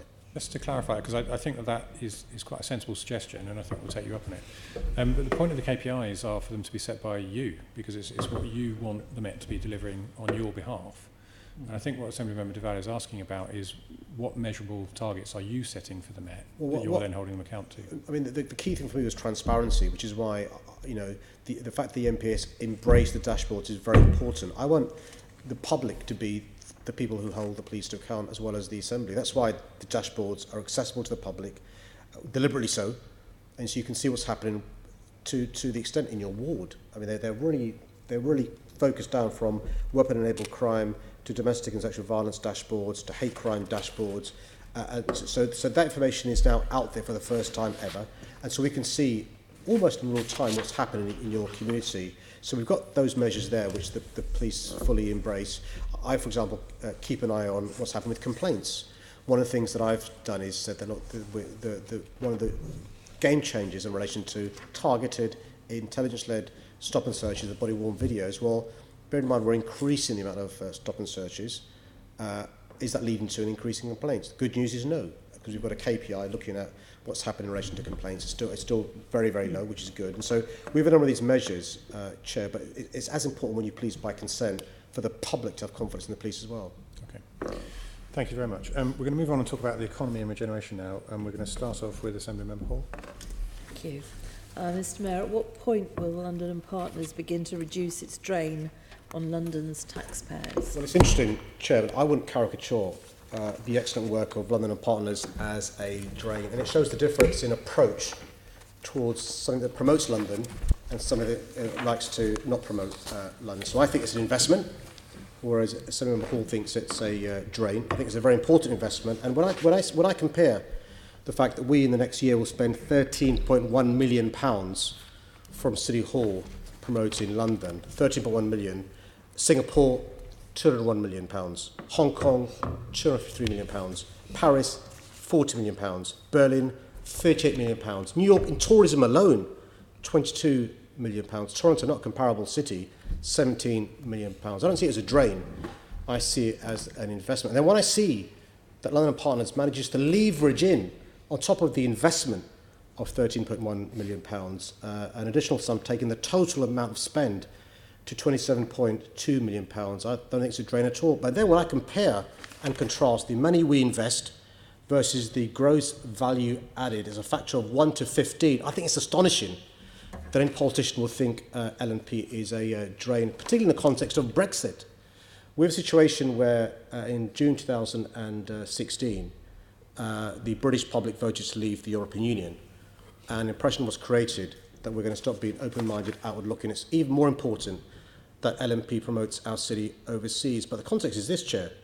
We have, as we speak, 90 economic development agencies operating in London trying to poach business away from our city. So in that context, I am astonished that any member of this assembly should consider LNP a drain.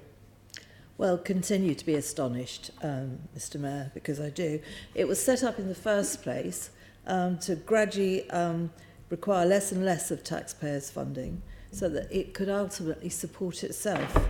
Is that still a vision? It doesn't sound like it. Well, in the circumstances where the previous mayor set this up, he was pro the EU. And we know as a consequence of his U-turn Nonsense. and us can we leaving just the stick to the European question? Union. Well, when the previous mayor set this up, none of us envisaged, even he didn't envisage, we'd be leaving the European Union. But also the context is we are a global city whose competitors are coming to our city and promoting their cities in our cities. So the job of LNP is not simply to promote London overseas, but to make sure we continue to be an attractive place to come. And I'd compare and contrast any day of the week the amount of money we spend promoting London with the amount of money government departments spend promoting our country. We are not just comparable in terms of the output to other global cities, bearing in mind we spend a minuscule to what they spend, but we are comparable in terms of output in relation to the money spent by various government departments, including those run by Liam Fox, those that used to be run by the previous mayor, and those run by many other members of the government. I think it's really important for us to promote our city, and I'm surprised, and I'm surprised, that some members of the Assembly don't want to promote our city. Well, that's not the case. Some of us are surprised at the claims by London and Partners to the amount of money they actually do bring in here. I mean, earlier, David, you said that you were looking at measurements for London and Partners, looking to put in KPIs. Is that correct? Can you give us some information on that? So that's something in terms of the GLA and our monitoring and oversight of what LNP are achieving. They themselves have a range of measures, as the Mayor touched on. One of the things they're doing that should give gross value added is not sort of, I guess, meat and drink to all of us. And one of the things that they're doing as part of giving more confidence in their performance is they're going to ask their external auditors to assess these figures so that there's an independent confirmation that their methodology is good and being applied accurately. Good. I mean, unfortunately, last year the Economy Committee felt it was necessary to summons documents from London and Partners owing to a lack of transparency over its figures. Do you think that it's acceptable that we had to do that? Well, I think one needs to look at how the previous mayor set this up, and the way it's been set up is, roughly speaking, half GLA and half non-GLA. So we can understand for commercial sensitive reasons why some of the documents may not want to be released, but as I understand it, they have now been given to the Assembly. Yes, because we had to actually summons them. I mean, just earlier you were talking about the key thing to you is transparency. Well, clearly it's sadly lacking here.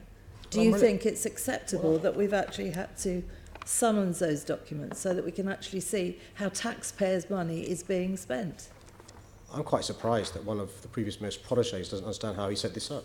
So how he set this up was deliberately for it to be almost arm's length from City Hall. So it wasn't a normal GLA body with the normal transparency that you expect from a GLA body. It's half, roughly speaking, half funded by the GLA. It's a bit less than half. And so the way it was set up was deliberately done in a way to encourage contributions from non-GLA bodies. And so when you look at the contributions made from in-kind support from businesses, commercial activities, partner-sponsor activities, fees from partner supporting tourism or business promotions, non-GLA public sector grants, you'll appreciate, I would hope, that we've got to respect the terms upon which they give us assistance. And that's one of the reasons why I'm not surprised the Chief Executive want to get their permission and their consent before releasing information that previously they'd expected wouldn't be released to the Assembly. Well, it was set up as it was in order that it became less and less of a burden to the taxpayer, which is going back to my original question. Are we still going to go along those lines? Because it does cost the taxpayer a lot of money. It was supposed to be publicly funded 50% and privately funded 50%. But if you actually look at their books, a lot of their other funding of the other 50% is from European grants, etc., all of which come from taxpayers. So given that taxpayers are funding them to such a large extent, do you not think it is appropriate that they are more transparent? Well, again, I am astonished, Chair, that somebody would be against us leveraging other support for our great city. It astonishes me that somebody who wants to be a member of the Assembly doesn't want to promote our city and is against us bringing additional contributions in. And to give you an idea of the contribution towards our city, so in the year before I became the Mayor, more than 50% of London Partners money came from GLA grant, more than 50% in the year before I became Mayor, and the percentage is about the same now. And in all the years that the previous Mayor was the Mayor, I'm sure he wasn't against us leveraging additional monies from other sources, whether it's non-GLA public sector grants, whether it's other private partners, whether it's help in kind, whether it's commercial activities. And when also I've explained to the committee the context of there being a number of economic development agencies, well funded by their city halls, by the way, operating in our city, trying to poach business. I'm surprised that rather than us having a body promoting our own interests, we seem to be just giving in and allowing this business to be lost from our city, just giving in and allowing businesses to go to other cities rather than London, just giving in and allowing businesses to leave London and go into these other cities. We'll say this, I'm not going to give in. I'm going to stay proud to promote our city, not just to other parts of this country, other parts of the world as well. Well, it's my turn to be surprised and astonished, Mr. Mayor. I'm surprised and astonished that you spend fortunes into a campaign, London is open. Of course it's open. It's been open for years and years and years. I'm also surprised and astonished, Mr. Mayor, that you would give a company so much money, of taxpayers' money, without actually looking for proper performance indicators. And I'm also surprised and astonished that you are not more keen that they are transparent with what they are doing with taxpayers' money.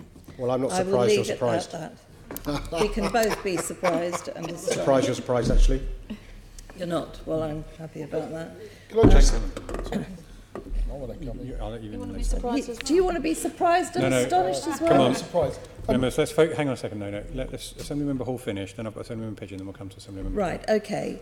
How do the LLDC's financial problems affect the finances of the rest of the GLA group?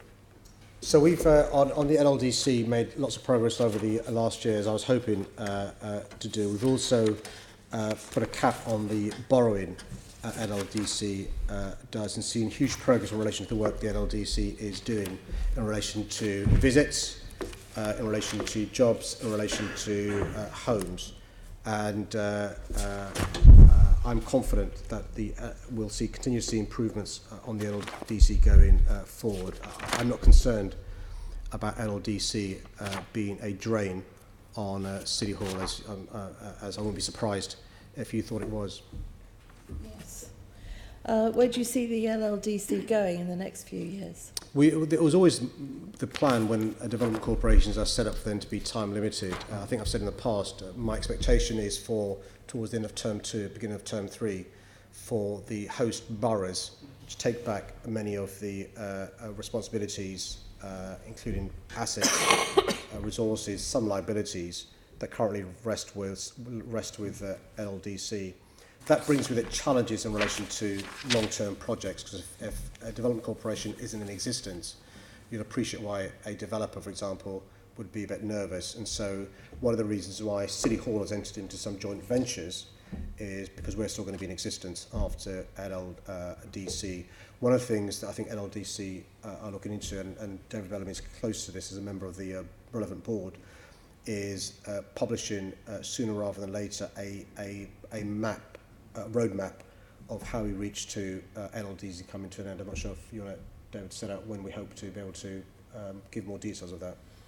So yeah, I mean, it's very much when Peter Hendy was appointed as chair of LDC by the mayor, and then he in turn, Sadiq support appointed Lingana as chief executive. Very much something that was set was to start looking at this transition, and initial discussion was had at the LDC board in November.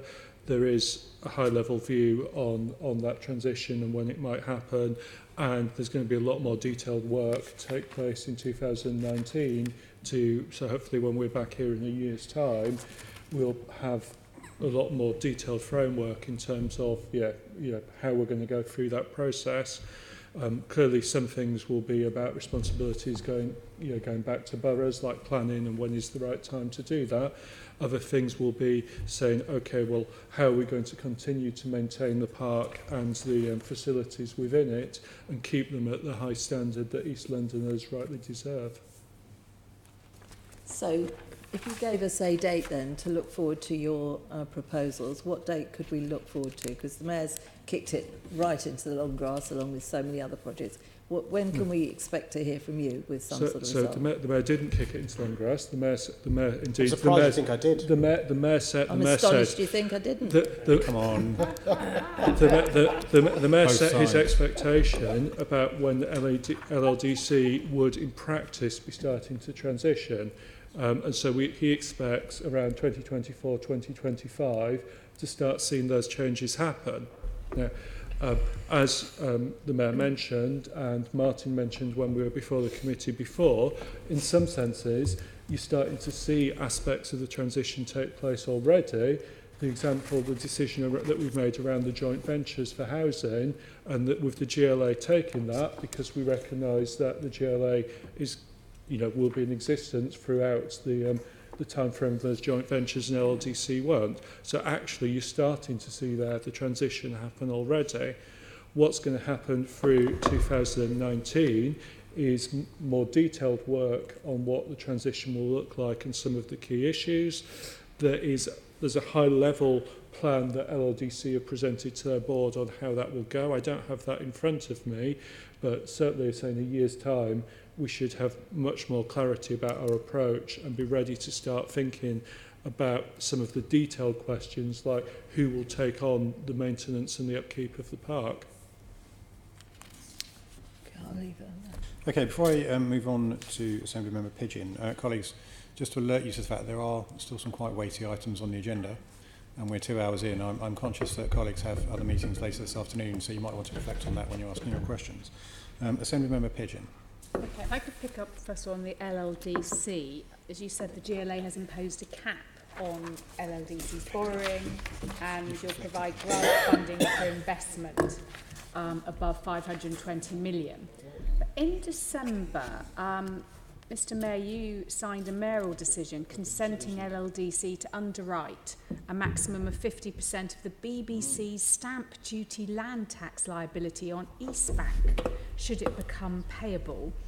This kind of seems, at face value, rather odd. Could you perhaps talk us through that and the financial implications? And also, given you talk about transparency and it's really important, due to this being urgent, the decision wasn't considered by your corporate investment board, where these things normally go. So there are some. I'll bring David in shortly because obviously and he'll explain the reasons for the timeline, which are nothing conspiratorial. There are very good reasons for that. But just the context is, East Bank will bring in an additional 1.5 million visitors to the area, create more than 2,500 jobs, have over 10,000 students, and generate 1.5 billion to the local economy, plus 600 new homes, many of which are going to be affordable. That's the context of the project, and I'll ask David to explain the reasons for the MD and the timing.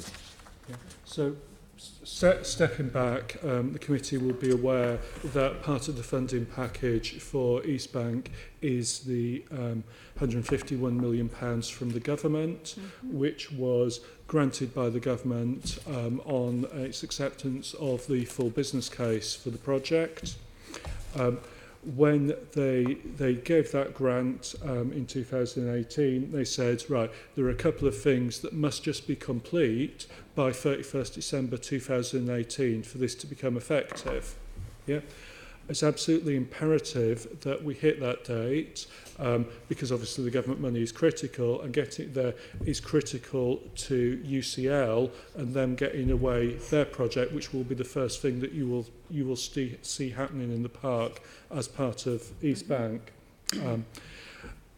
One of the things that one of the conditions that had still to be met, and the government required to be met, was around the BBC signing up. They'd agreed the heads of terms on the deal, but as their involvement in the project was later, they hadn't got to the point of the full contract with LLDC being signed. That was all proceeding along just fine. One of the risks that the project obviously has to manage in terms of how it works, in terms of who has ownership of the buildings and the agreements for lease that have been signed, is around stamp duty risk. Now, both LLDC's professional tax advisors and the BBC's professional tax advisors are clear that the BBC building should not attract stamp duty. In December, HMRC came back with an initial informal view, when you can ask them for guidance, saying, well, actually it might. Yeah. The professional advice remains that actually it won't, and that isn't expected to happen. But in order to conclude the agreement for lease, we needed to have certainty about what would happen if stamp duty in future was levied by HMRC.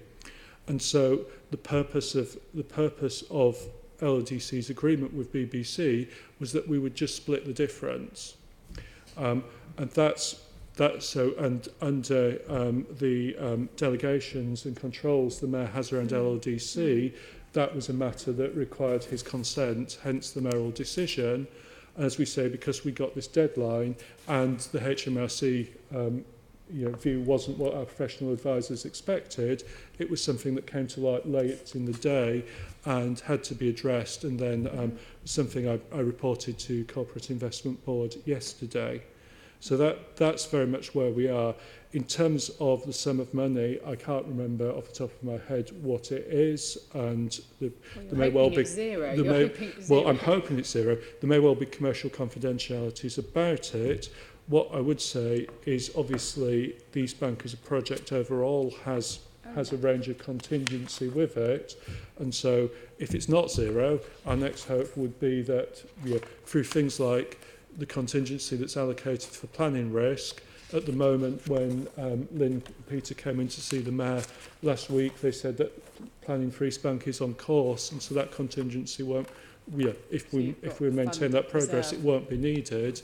And so, if you're asking a what if, well, so there's effectively the got plan. a reserve if there is. Are you able to give us that figure, that if it is worst case scenario, and obviously you've both got professional advisors saying that they wouldn't have to pay stamp duty, but do you have an idea what it would be?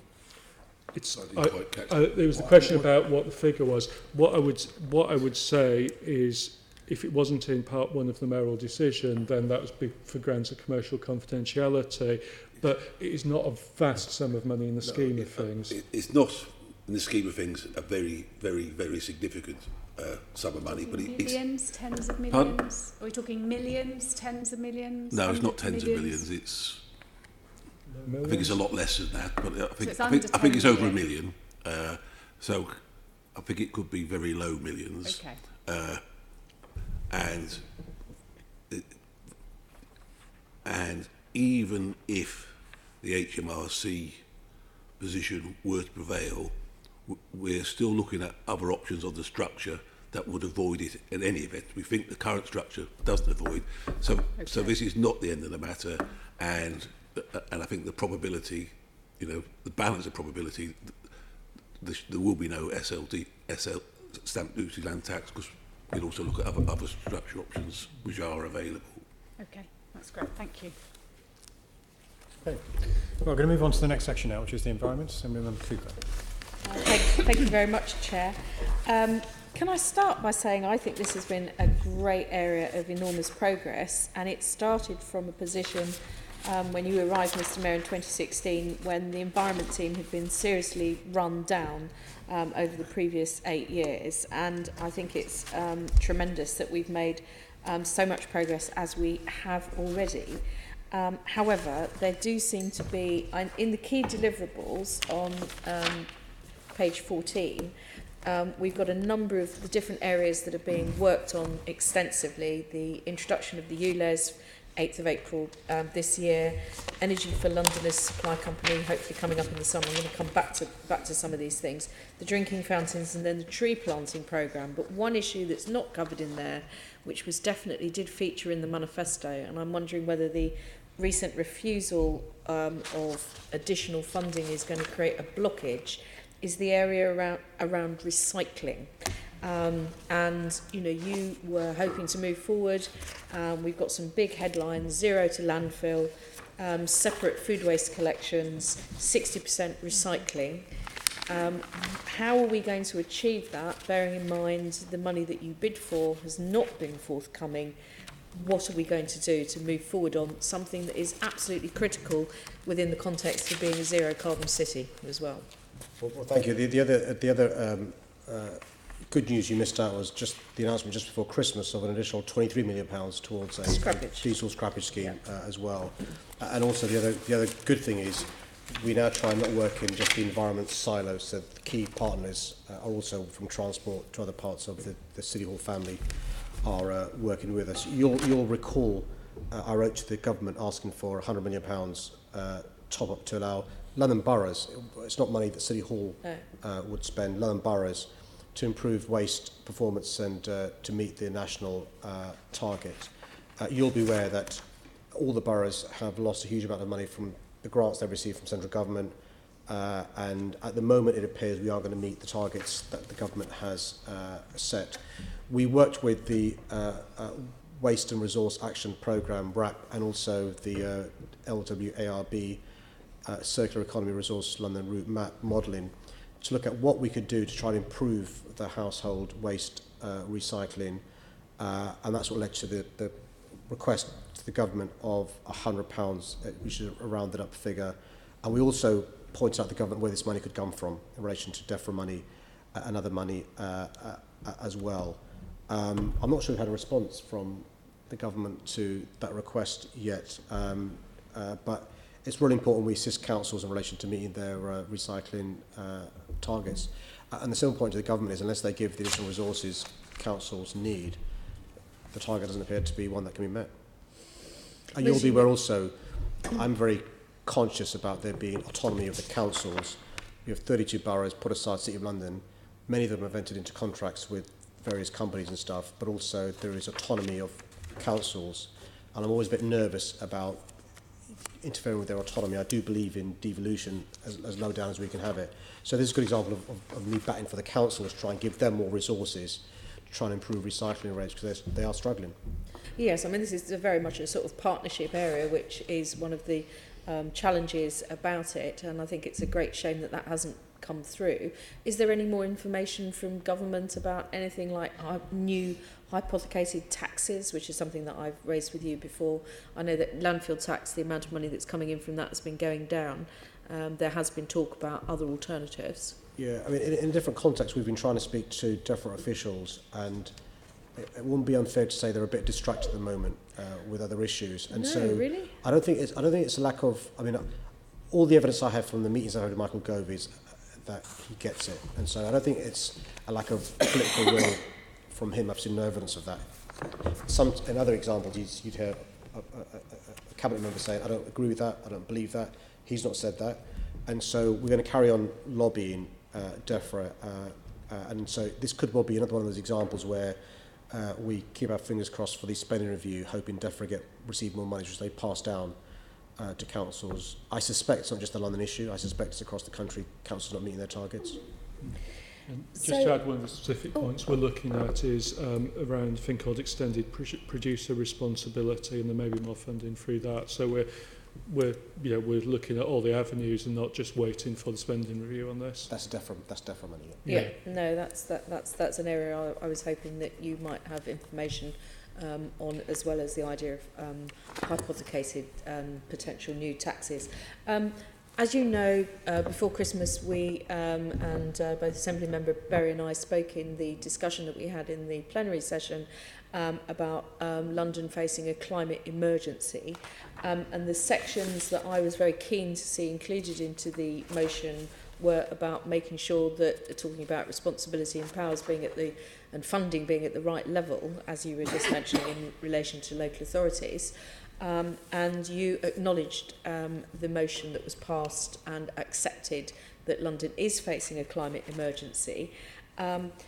Does this budget yet, has it been able to reflect the text of that motion, or was most of the work putting this together done before the motion was carried? And is there any adjustment to the budget in terms of environmental impacts that now needs to be, follow through? Well, when you've seen what I've said about us being in a climate emergency, you'll see in the additional £23 million we announced in December. You'll also have seen the announcement we made in relation to the black taxis. The amount of crossover is not as high as we'd hoped it was. So there are things we're doing all the time to try and make sure we address the needs caused by the climate emergency. But also I made the point in the plenary, and I'll make the point now, the government's got to step up here. We simply can't do it by ourselves. And I've spoken to colleagues in other global cities. Ours is the most detailed plan how we address the climate emergency. I appreciate some cities may have had a better write-up than London in relation to our plans, but ours are the most detailed plans. We are doing what we can and spending the resources we can, but we need a significant gear shift from central government if we're going to actually meet the things we need to do to address the concerns that you have around not just climate change and other issues, but the fact that we are in a situation now where global temperatures, unless we're careful, aren't going to be at the levels we need them to be. In fact, one of the issues that I'm concerned about is some of the money that's been coming in for the environment programmes has been coming from Europe and from government grants, some of which are coming to an end. What are we going to be able to do? Are we getting any, obviously, as you rightly point out, it's difficult to have a sensible conversation with much of government at the moment because they seem to be, interested in something that begins with B that we're not allowed to discuss because we got into trouble yesterday for mentioning that. Are you getting any positive signs that we're going to be able to have support from government on some of the initiatives that we're taking forward, trying to take forward? Yeah, I know I got in trouble for mentioning the ability of City Hall to leverage in money from other parts of the public sector 10 minutes ago. I'm surprised. But one of the things that I'm glad you support us trying to leverage in more monies from other parts of the public sector, which includes the European Union. We're going to carry on trying to do so, including carrying on trying to work with the government. The good news is we work very closely with other cities across the country, including smaller cities and towns as well. You mean like Manchester?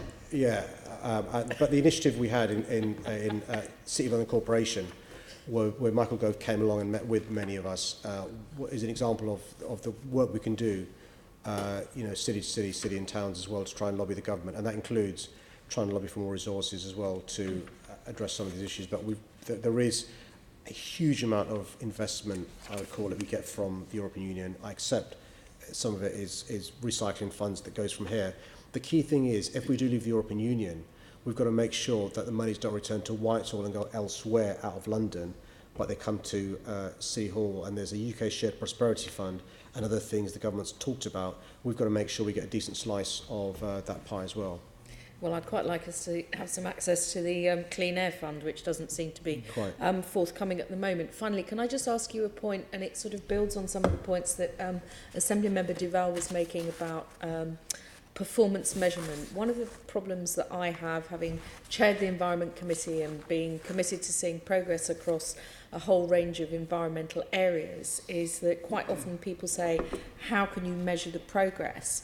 And whilst I'm really pleased to see you've got the key deliverables, and then that's reflected into some detail in the environmental impacts part of the document, and then you've not siloed environmental impacts, but that's now included into each section.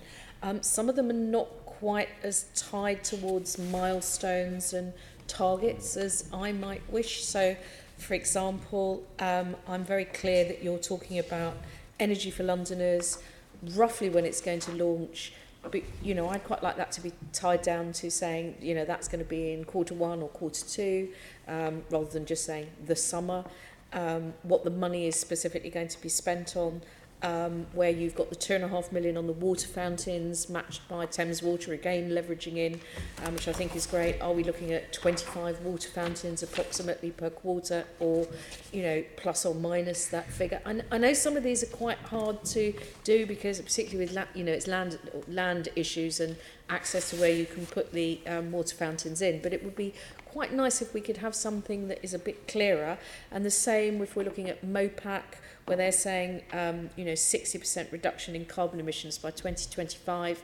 Can we expect a 30% reduction by 2023? You know, those kind of things I think would be really helpful for Londoners, and certainly for us on the Environment Committee, to have a bit more detail. Is that something we could...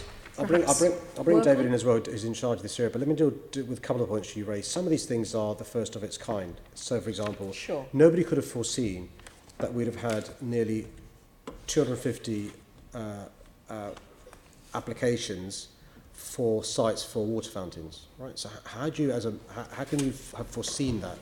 And similarly, you know, no mayor's ever invested this amount of money in water fountains. I'm sorry, some of those applications might be my fault as well, because I've been encouraging people to apply for them. Sorry, well done, well done for doing so. But, you know, and so let me give you an example. So if there is a water fountain with a high footfall, Liverpool Street being a good example, where we think since they've been installed, there's been the equivalent of 30,000 less plastic bottles being used, right? But there are some water fountains that would be in areas with less footfall, so we can't make those projections. So it is difficult to have metrics for some of the stuff that we are doing. And also, I know some colleagues of yours don't like us leveraging money in, but who could have foreseen a couple of years ago we'd get Thames Water to put in £2.5 million addition to the 4 water fountains being installed, and then we'd be able to get leverage in for them to maintain these going forward. Nobody could have foreseen that. So some of this is first of its kind, so it can be difficult. Energy for London is another example, first of its kind. It is a suck it and see.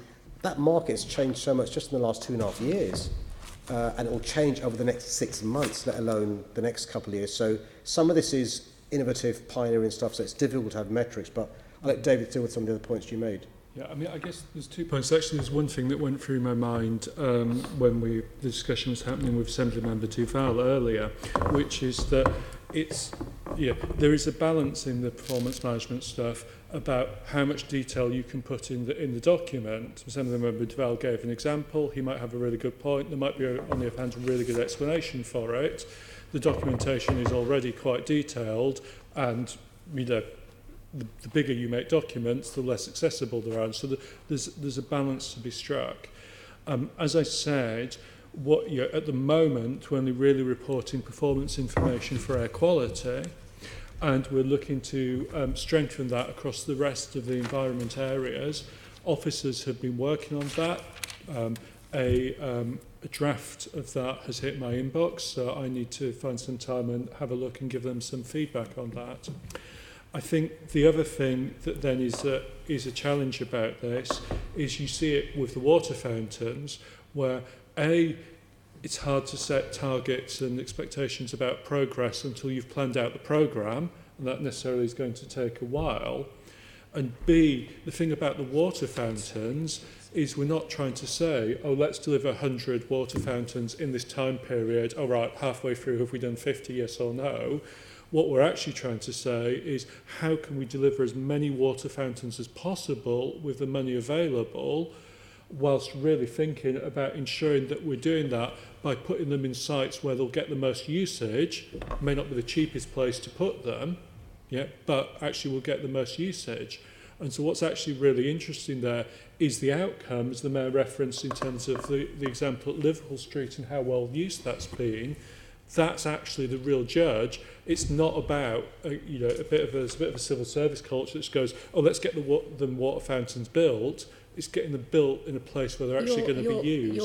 You're making my point for me, which is about the need for better metrics in the environmental space, which aren't necessarily about 25 in each quarter.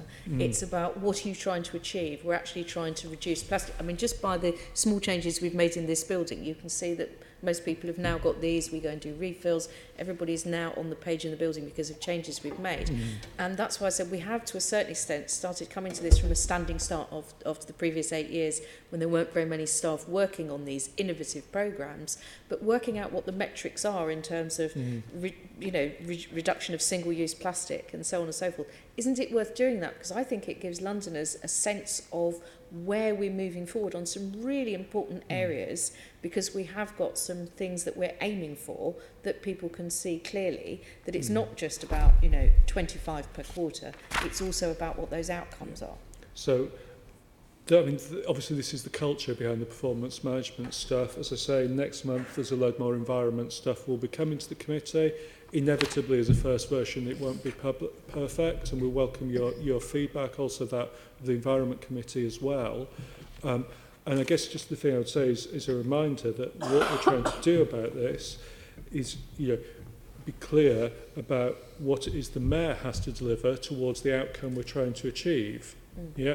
Clearly, some of the problems that we face in the environmental space, as in many others, it's just not possible for the Mayor on his own to address, and we need to be clear about how the Mayor is delivering on the bits that are within his remit and his capabilities, and we can see, and he can be held to account for that, but also paint that picture of the wider programme and how we're trying to go towards the outcomes that the Mayor in his strategies has set out he wants to see. Well, that's why obviously things like in TfL, the list of the different paragraphs with the detail of what's going to be achieved is a longer list than it is in some of the other areas where it's much more about the partnership working, and that's obviously an area that we are very keen to see movement forward, including obviously the launch of the ULEZ on the 8th of April, but I'll leave it there, Chair. Thank you. Thank you very much. Before we move on to the next subject, which is going to be housing, just wanted to pick up the thread that Assemblymember Cooper started with, which is the waste and recycling activity, and the bid that was put into the government for £100 million to assist with driving up recycling rates. Mr Mayor, you said that was in order to not to take powers from the boroughs, but to assist the boroughs in delivering that service and improvements. How would that have worked? I think the idea was for the money to go to the councils. So the money gets allocated to the boroughs for them to could be renegotiating a contract. I think the examples I was given were it could be for new containers, new bins the council may want to procure, transition costs for vehicles, operating and communication costs, any savings and waste disposal. But the idea would be for them to spend it as best to try. Okay. I mean, that sounds like a combination of capital and revenue. I mean, the initial examples you gave about the things would be capital, I would have thought. Operating costs, however, might very well be revenue. But was it envisaged that the boroughs would bid for the money, or it would simply be allocated to the boroughs? Talk about the detail. My understanding is that it would be paid directly from government to boroughs, and so I presume there would be a fairly straightforward formula on how to make that allocation. Chair, there is a breakdown with an appendix which I'm sure we can provide to you. I think, is it the breakdown that has new container bins, 25 million, transition costs 8, annualised? Is that the breakdown we're talking about?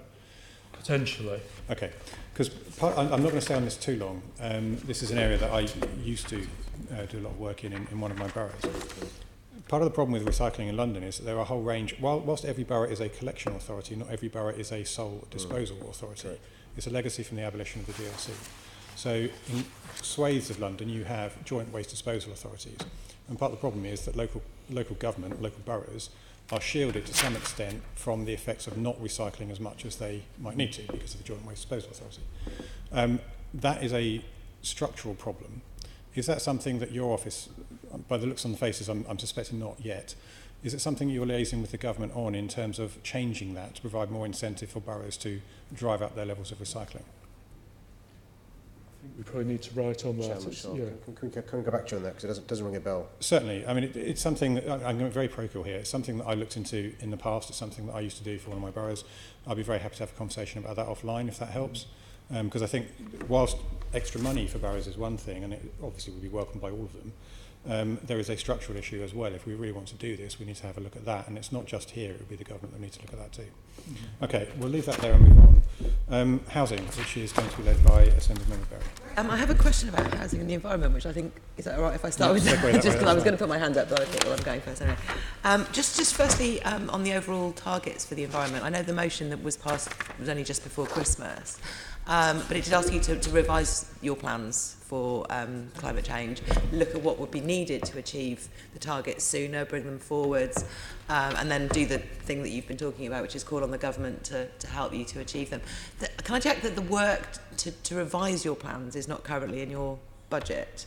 And obviously you've described what new measures you've announced since the motion, but are you making plans to do the work to revise the plans, as it were, to revise your environment strategy? Well, the new report which we published just before Christmas shows that our pathway is compatible with the highest ambition of the Paris Agreement to keep global temperatures at 1.5 degrees Celsius of warming. Yeah. It also shows that I only have powers to deliver under half of the actions that are required. That's right. So the motion asked you to revise that in light of the IPCC report, which said Paris may not be soon enough. Well, let me just say, there would need to be £10 billion worth of investment in building energy efficiency alone in London up to 2050, which we haven't got.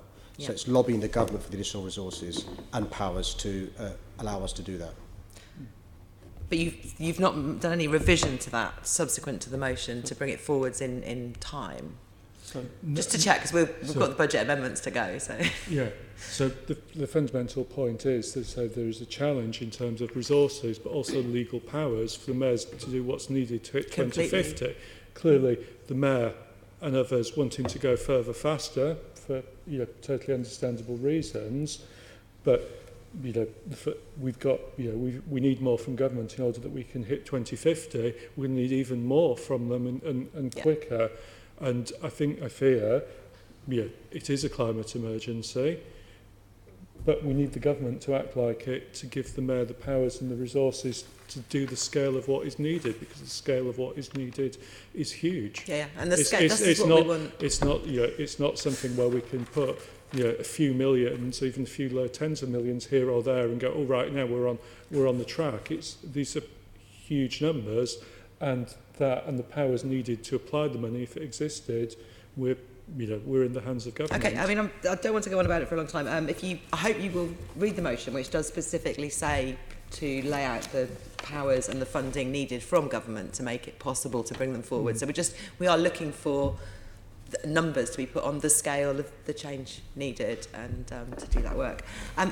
Specifically on housing and the environment, you've just mentioned that you've assessed that there's £10 billion of energy efficiency work needed on London's housing. Yeah. And that's all of London's housing, social housing included. Because I've been checking the National Infrastructure Commission's assessment, which you mentioned earlier on in relation to transport.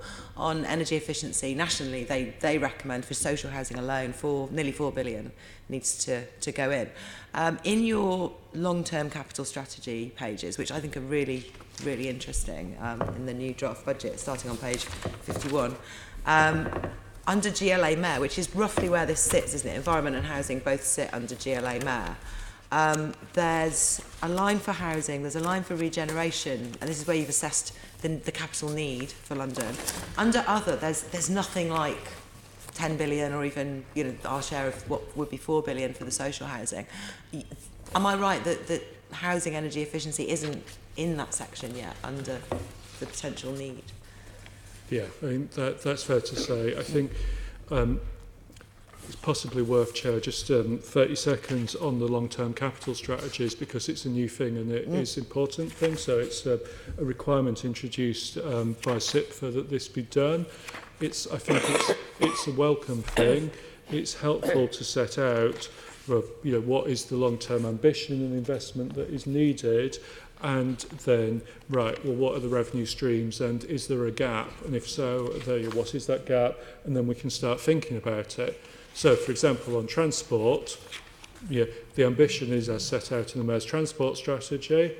And then, how do you fund it? Well, the National Infrastructure Commission recommendation would do that. For some of the GLA matters, it's more difficult because the GLA's model has been very much around its capital investment, being around what resources are available to it from the government or sometimes the EU, and how to apply those. And the scale of investment that is needed for tackling climate change, we have to be, there's a question about whether that investment all is a matter for the GLA or whether it's just investment that London needs. Just as in the same way, for example, we know that investment is needed in water infrastructure in London, but you wouldn't see it in the Mayor's budget. So I think at the moment, what a lot of the GLA draft capital spending plan is about is very much those areas where the GLA is actively engaged today. I think there's a debate to have about where the boundaries of this document sit and where it's things that the Mayor potentially could do, but as discussed needs more powers. Should they be brought in there, or should they be held separately on the basis that the Mayor doesn't have the power, so he can't very much make a plan to do that? And I think it's this year, that document from a GLA perspective is very much a first go. There are clearly some uncertainties that about funding sources in terms of exit from the European Union that we've already talked about. There are clearly uncertainties about the comprehensive spending review we've already talked about. And I think, in years to come, we're probably going to get a greater focus on that document and some of the areas in it. I think it's really interesting, and that is quite clear. Thank you for clarifying that the areas where the Mayor doesn't currently have the remit and the spending powers, they're not listed in those lines. Obviously, I mean, your bid to the comprehensive spending review is a bit of a mixture, isn't it? It's some things where you want your own current budgets to be boosted, but it's also some things where you are asking for new funds to be created and brought in. Are you putting housing, I mean, presumably you're putting in a bid for increased housing funding. That does currently lie in the document. And it's huge. You've got £40.8 billion of up to 2037 of housing investment need for London. That's absolutely huge. Presumably that's being put forwards to the government as part of the spending review to say increase funding for social housing and our grants, please. That also, I don't know if you've seen today the shelter report that was released from their Social Housing Commission. They're asking for £10.7 billion a year to go in nationally, and you can imagine that quite a chunk of that would be London's need. And it does quite well match up with the numbers that you've put in there. Interestingly, their grant rate is only £72,000. That's their assumed average grant rate, and I'm assuming they would think it would vary across the country, but that's only just above the grants you're currently offering. Anyway, so my question is, your bid to the comprehensive spending review, it's a bit of a mixture of things that are in this table where you're saying, look, these are the funding streams we're going to need go forwards. This is the long-term plan of funding for infrastructure and things that will sort out London are here in terms of the things I can already spend money on, but also things like energy efficiency. Please, can you devolve these powers to me so that I can get on with it? Is that right? In terms of what's in the plan, it's very much based on the housing strategy and Draft London plan in terms of what are the number of homes that need to be built in London each year, half of those affordable, what is the standard grant rate that we have from the government at the moment, and you get your calculator out and there are the numbers. In terms of the spending review, clearly it's actually about trying to influence the government and try and understand, well, right, what are the government's objectives and how can we offer things that will support those objectives and do things that also use it as an opportunity to evolve their thinking and give us more help. So you can see, for instance, the housing infrastructure fund, and so the government has a real view about needing to invest to help make housing schemes happen. And so, is there more about that? And obviously, as we've seen from the first successful HIF bid we had around Docklands Light Railway, there's an example of a transport investment that the government was prepared to support because it would enable the delivery of increased housing. It wasn't directly paying for housing, but it was something that they were prepared to do. And so, as we look through, the London plan, the opportunity areas, etc., we have to be trying to look for those things, the transport schemes, the things where the government will say, actually, yes, we might not be very excited about that as a transport scheme per se, but we're very excited about what it will deliver. Interesting. What helps us is the two, I know you're well on top of this, the London Finance Commission reports that have been done, which give an idea, cross-party, of what additional powers, fiscal devolution, London would need, and the Chancellor and the government are well aware of what our asks would be. So you're right, there would be asks about additional powers and resources, including fiscal devolution as well. Okay, that's great, thank you. What you mentioned, the Housing Infrastructure Fund, which is actually getting on to my next question, so that's useful. There's quite a lot of spending this year in some of your sort of smaller capital bits to do with housing, and I'm going to find the right table now. No, it's actually after that one. I'm really sorry. So we've got, your GLA Mayor capital spending plan for the next 5 years is quite dominated by housing, actually. Obviously, the Crossrails confuse things by being put in there as well. But a high proportion of the money that's being spent on capital in your GLA Mayor budget is housing stuff, like the Community Housing Fund, the Land Fund, the Land Assembly budget line that's in there, the Small Sites Fund. And for all of those lines, this year, 1920, the one that's coming up, is more or less the highest spending year. So it's kind of a crucial year for spending housing capital money. And yet your revenue budget for housing and land is not really getting much bigger. Can you explain whether or not you've got enough capacity within housing and land to do all this money and what do all this spending and work that's needed to bring housing infrastructure type things forward? So I need to take the committee back to the discussion we had in November with David Lance and also Mary Hartley. So it's important to understand the revenue budget for housing and land is the net revenue budget, after other sources of income. We recognise that all this success that the Mayor and the team supporting him have had in gaining extra money from government requires people to actually spend and ensure it's spent quickly and spent well. And that's why the budget we're promoting a headcount of around 40 posts in housing and land to do that. But what you don't do is you don't see that in the revenue budget, because that's being funded by a minute fraction of a percentage of these capital funds. So absolutely you're going to see more staff. You'll see more staff in the Royal Docks team. You'll see more staff in the team that works with housing providers to deliver affordable housing, more staff working on land assembly, and so that's absolutely something we're doing. You just won't, because it's using from a tiny fraction of all this capital money, you won't see it in the revenue budget. Thank you very much. We did discuss this with David Lutz, and he was comparing the level of staffing he has unfavourably with Homes England in that meeting. He said, I've got something... He's also friends with the guy that runs Homes England, so it's sort of cliched. And he did say he has something less than 200 people compared to nearly 1,000 in Homes England. And budget-wise, we've got... It isn't proportional, so there's an awful lot for them to do. The other question was about Housing Infrastructure Fund, though, because it seems to me, and I've got, we've talked to various councils, we've talked to housing associations, we've talked to your teams. I separately talked to my own council. It seems like a lot of people have got Housing Infrastructure Fund bids in, and they're all expecting to get them. Are you keeping an eye on that strategically across London? And do you think there are risks to the programme from that? Because the decisions are delayed as well. So, correct. Yeah, there are two types. David or Martin may wish to say more. There are two types of housing infrastructure fund scheme.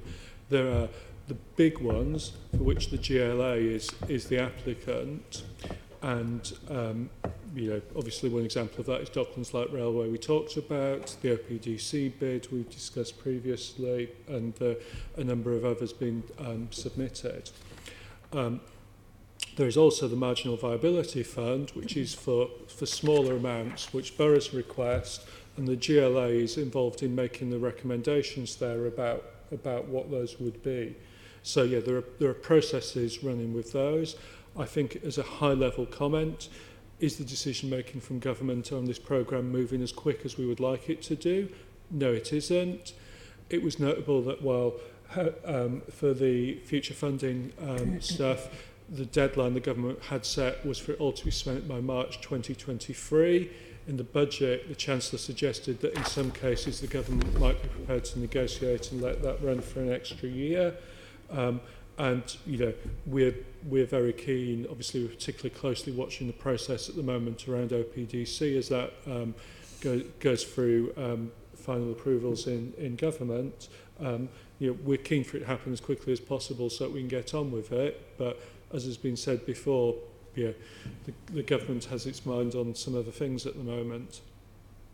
I wrote this week to the Secretary of State asking him to speed up some of these monies that some of the councils are expecting but not yet received.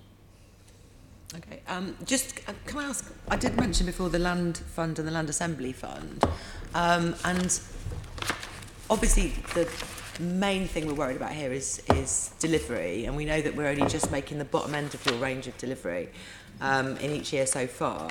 With this big spending going on, I mean, the big spending that's going on, it isn't on housing delivery, is it? It's about land assembly to prepare for housing delivery in future years.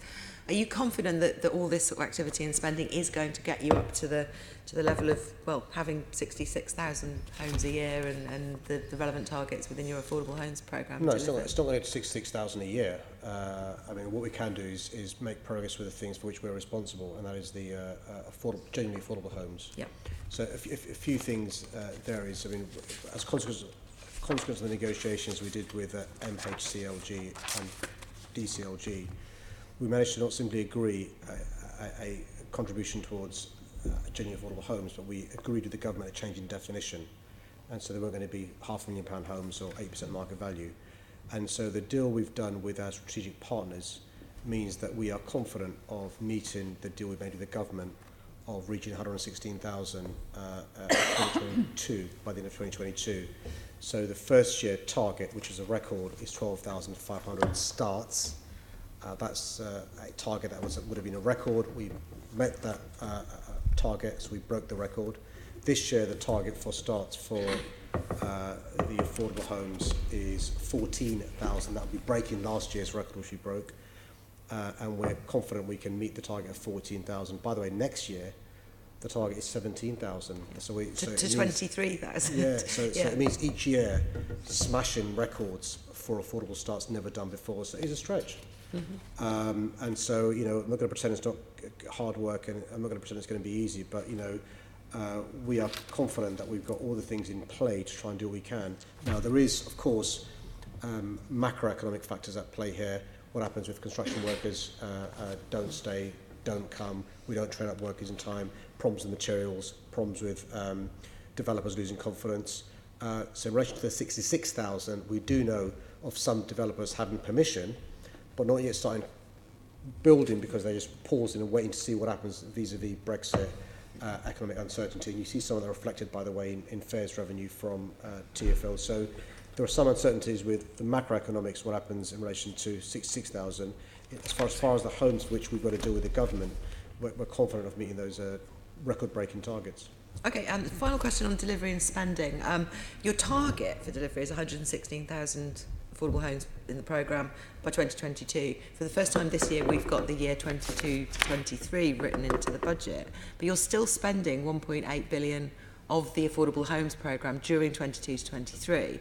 So why is that? Does that mean some of that target is leaking over into that year, or is it to do with the fact you don't pay out until after they're built, or can you explain why we don't seem to be actually getting it all done by 2022? Yes, it's very simply that the money that is paid in the programme, some of it is paid at the start and some of it is paid on completion.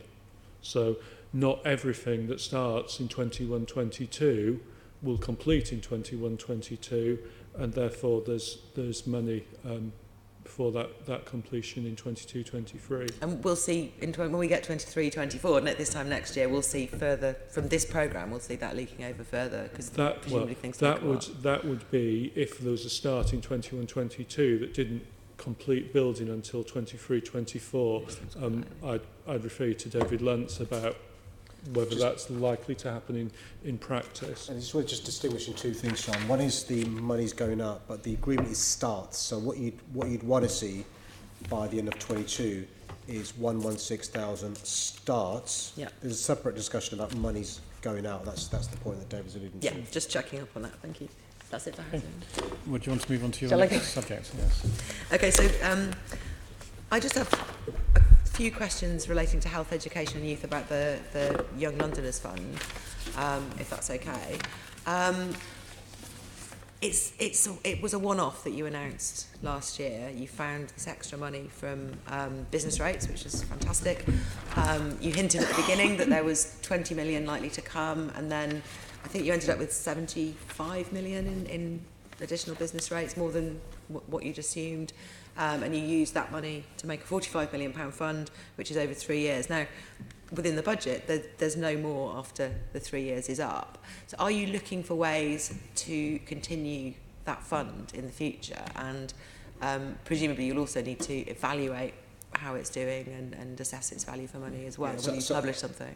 Yes, on the Young Londoners Fund, it's 3 years, but what I'm clearly not doing is setting our budget for 4 years' time. But the two things we'll look at is an evaluation and the funds available, the two obvious things to look at when it comes to year 4. Yeah, and if you had similar money this year available that was unexpected or from the surpluses or whatever that comes through in the last bits between January and February, would you be looking to restock that as well? We'll have to look at the capacity of the sector. What we've deliberately tried to do is not simply have the usual, inverted commas, usual, nothing against them, usual suspects receiving the monies, but new providers, particularly reaching those parts of our city that need to be reached with young people who don't get the sort of youth services that currently exist. So it depends on that. And so one of the things we've deliberately tried to do is not have everyone receiving the same lump sum, as was explained to you at the relevant previous committee. There are different size grants given to groups. Some of the work we're doing in year 1, for example, is those who are unsuccessful is capacity building so they can be successful in year 2. And so people shouldn't assume that people in year 2 will be the same as those in year 1. And so we've given feedback to, this could be, by the way, bereaved mum and another bereaved dad coming together and saying, we think we want to do something, and they're not quite ready yet. So we've worked with them to get them ready. But it depends on the sector. We all know, if you did some work on this over the last 8 years, a large number of youth centres closed down, youth workers out of job, and young people without youth centres to go to. One of the things we'll do in the evaluation is see if there are some parts of London where there are, if you like, youth service deserts that need to be provided and stuff. The focus clearly in the first year is those parts of London where there's the highest crime and young people affected by crime. But we are going to evaluate properly. To make 2 points, if I may. Firstly, what we won't do is wait until the end of the programme and delivery of the second round in many years' time and say, oh, is this a success? Should we do something like it in future? Discussions are going to happen about how quickly we can do an interim evaluation of the work that is getting underway with that funding that's already allocated and out there, in order that can guide future decisions. So that's something that we are doing. But secondly, of course, and the Mayor alluded to it there, what we can't do, and no Mayor could ever hope to do, is cover all the money that has been taken away from youth services across the capital in this period of austerity. And when I've worked that out, you would need 3 times as much money. So that's just it's clearly not the in statute it's not the role of the Mayor to do this, and we all know why it's so important that this happens, but again, it comes back to the spending review and funding formula and ensuring that boroughs are funded, because youth services have real value. Thank you very much. So, just in terms of your public health approach, and I think you sort of did already mention this in relation to the violence reduction unit and public health and things like that. Are you going to be looking at its contribution to public health? Are you going to fold the Young Londoners Fund into supervision by the violence reduction unit? So there is a community element currently in the partnership reference group, as there is. As part of the process to appoint a new director, there will be a community element which includes younger people as well. And once we've got a new director in place, I would hope she would take on board the fact that you've got to get young people involved in this VRU, otherwise, you know, you can't have people doing stuff to young people. Bear in mind, the key part is prevention. So I'd be astonished if any director would not want to include young people in the VRU. And it's worth saying, so Young Londoners Fund is clearly something that sits in the GLA budget as it's, you know, it's seen as social development. There are other interventions, like for instance, information sharing to tackle violence, are about crime prevention, and they sit in the MOPAC budget. And the purpose of the VRU is about bringing everybody together, including the different arms of the mayoral family that are relevant, and saying, right, well, what are you doing, what are you doing? Right, how can we all coordinate and focus our efforts to achieve that result? And so what the VRU should do is should be talking to the GLA about what it's doing about the Young Londoners Fund and ensure that it's as effectively as possible, it takes on board all the learning the VRU has, and it coordinates with the other initiatives that are out there and will be coming through. Okay, thank you. Okay, gentlemen, we're now on the last lap, which is around business rates. Last year, the business rates growth retention pilot that was agreed with the government was for 100% of the growth in business rates to be retained. And there was an agreement between the Mayor and London councils as to how that money would be allocated. I recall that last year some of that money went into certain priorities, but of course we didn't know that that would be continued, and so it was a prudent thing not to invest all of it. This year it's 75%. What does that mean? What are you expecting in terms of actual pounds and pence coming through the door as a result of that? So on the latest estimates, you'll appreciate that they are estimates, and we never know the final numbers until the May after the financial year in question. We believe that London will gain net an extra £200 million from 75% retention compared to if there was no pilot. Yeah. So the GLA's share of that is in the budget at £61.2 million, and the Mayor's committed as part of the MOU with government and London councils to spend that on strategic investment. There'll be a further around £30 million for the London-wide Strategic Investment Fund, which is agreed between the Mayor and the boroughs, and it's believe that's going to continue on the same basis as it did this year, just slightly smaller sums.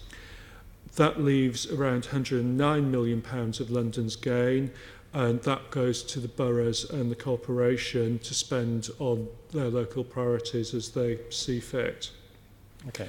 If London had had a 100% retention model this year, a further 200 million would have been available to London, which now isn't, and MHCLG will be allocating that for other purposes. So could you just clarify that? So at the moment it's 75%, and you're anticipating 200 million, did Yeah. you say?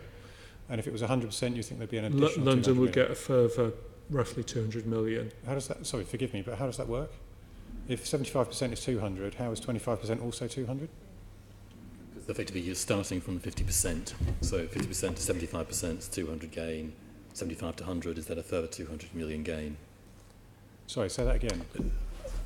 So no pilot doesn't equal... Start with. Sorry, hang on, I've lots of people talking. Who's? So you've got 50% retention to start with. Yep. So the gain is the share above that 50%. So Okay, no, I understand. 25%. Yeah, no, that's fine. That explains it perfectly. Sorry, David, carry on. Yeah, so Okay. I think So hopefully where do you think you're going to invest the Strategic Investment Fund this year? And also on that, because this is a pilot, are you investing the money in one-offs? It's not recurring expenditure. So it's by its nature it is strategic investment. You're right. It is. Yeah, it's a pilot. This is the second year. Next year we're anticipating the government to put in new arrangements for business rates. With a they're talking about 75% retention being the norm around the country, and so there won't be a pilot as such. There is still, theme of the morning, I'm afraid, a lot of uncertainty about the nature of the business rate system from April 2020 on and how it will work. For now, this is one-off money for strategic investment. At this stage in the process, the Mayor hasn't taken a view on what specifically that will be used on, other than it will be used for strategic investment in London. Okay. Are you making any assumptions from next year onwards? I appreciate what you've just said about there being a very high degree of uncertainty around this. But if 75% is expected to be the norm, are you making any assumptions at all at the moment about how you might allocate that funding from next year going onwards? No, because there are so many uncertainties around business rates. Okay. So at the moment we retain growth from business rates. There's a reset of that's due. We don't know on what basis that will be done, whether the government will take back a percentage, anything up to 100% of the growth we've accumulated since 2013. We don't know if they may change it and say, well, right, you can keep growth for X years and it's a rolling window. We just don't know what the arrangements are, so we're very much having to wait and see on that. Okay. From last year's retention in the Strategic Investment Fund, around about £10 million was allocated to support the development of London's industrial strategy, and the Mayor referred to that in Mayor's Question Time, the last one we had of last year. What progress has been made to develop that strategy? I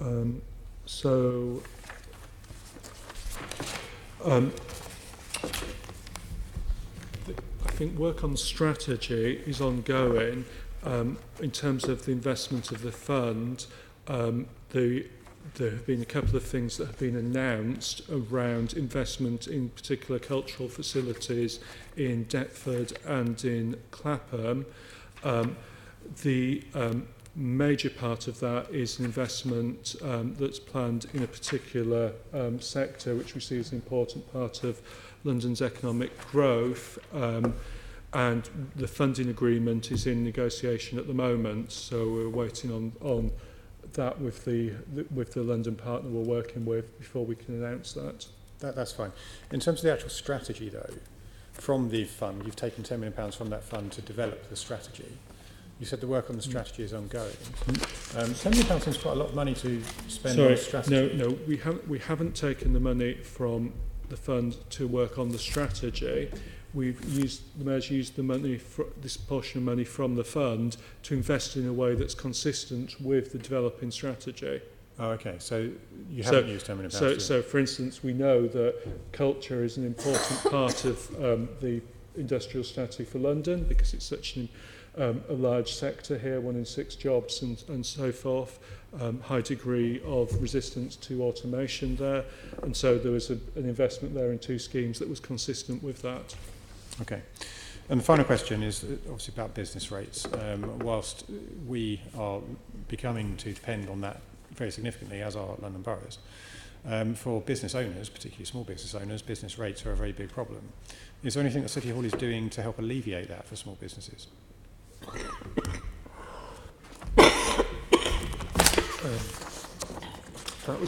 Did you touch on that in November?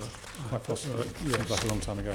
It's a long time ago, but here are my notes. I mean, obviously business rates are set by central government, and in terms of reliefs, that's something that is for billing authorities. The Mayor doesn't have powers on that. Obviously, we've talked about the Crossrail business rate supplement. The Mayor takes an annual decision reaffirming that, but that is continuing in just the way that was envisaged, albeit, as we know, it's going to be applied to Crossrail for longer than was the plan. And the Mayor did increase the threshold there from £55,000 to £70,000, which took around 15,000 businesses out of the supplement. The Mayor did, along with businesses and London Council, manage to get the government to amend the transitional relief scheme when they increased business rates, which their original proposal was very aggressive, and we got improvements there, which saved around £90 million for those by 2020 for those most affected, Beyond that, the government makes some announcements. It did talk about helping retailers with rateable values below £51,000, but that's not very much use to those in central and inner London who are very unlikely to qualify for that. Okay, fine. That's a watch this space then, I think, really. Members, we've reached the end of our scheduled questioning. Firstly, can I thank our guests? It's been a very long but quite informative morning. Thank you very much for your time and patience. Members, can we note the discussion? Can we also delegate authority to me in consultation with party group leads in the usual way to agree the committee's response to the draft budget for 1920? Thank you. Item 5 is the work programme. Can we note the calendar of meetings and business for the remainder of this municipal year? Noted. Date of the next meeting seems ages away. Tuesday the 5th of March 2019 at 10 o'clock in committee room 5. Can we note that? Noted. There is no other urgent business, so the meeting is closed.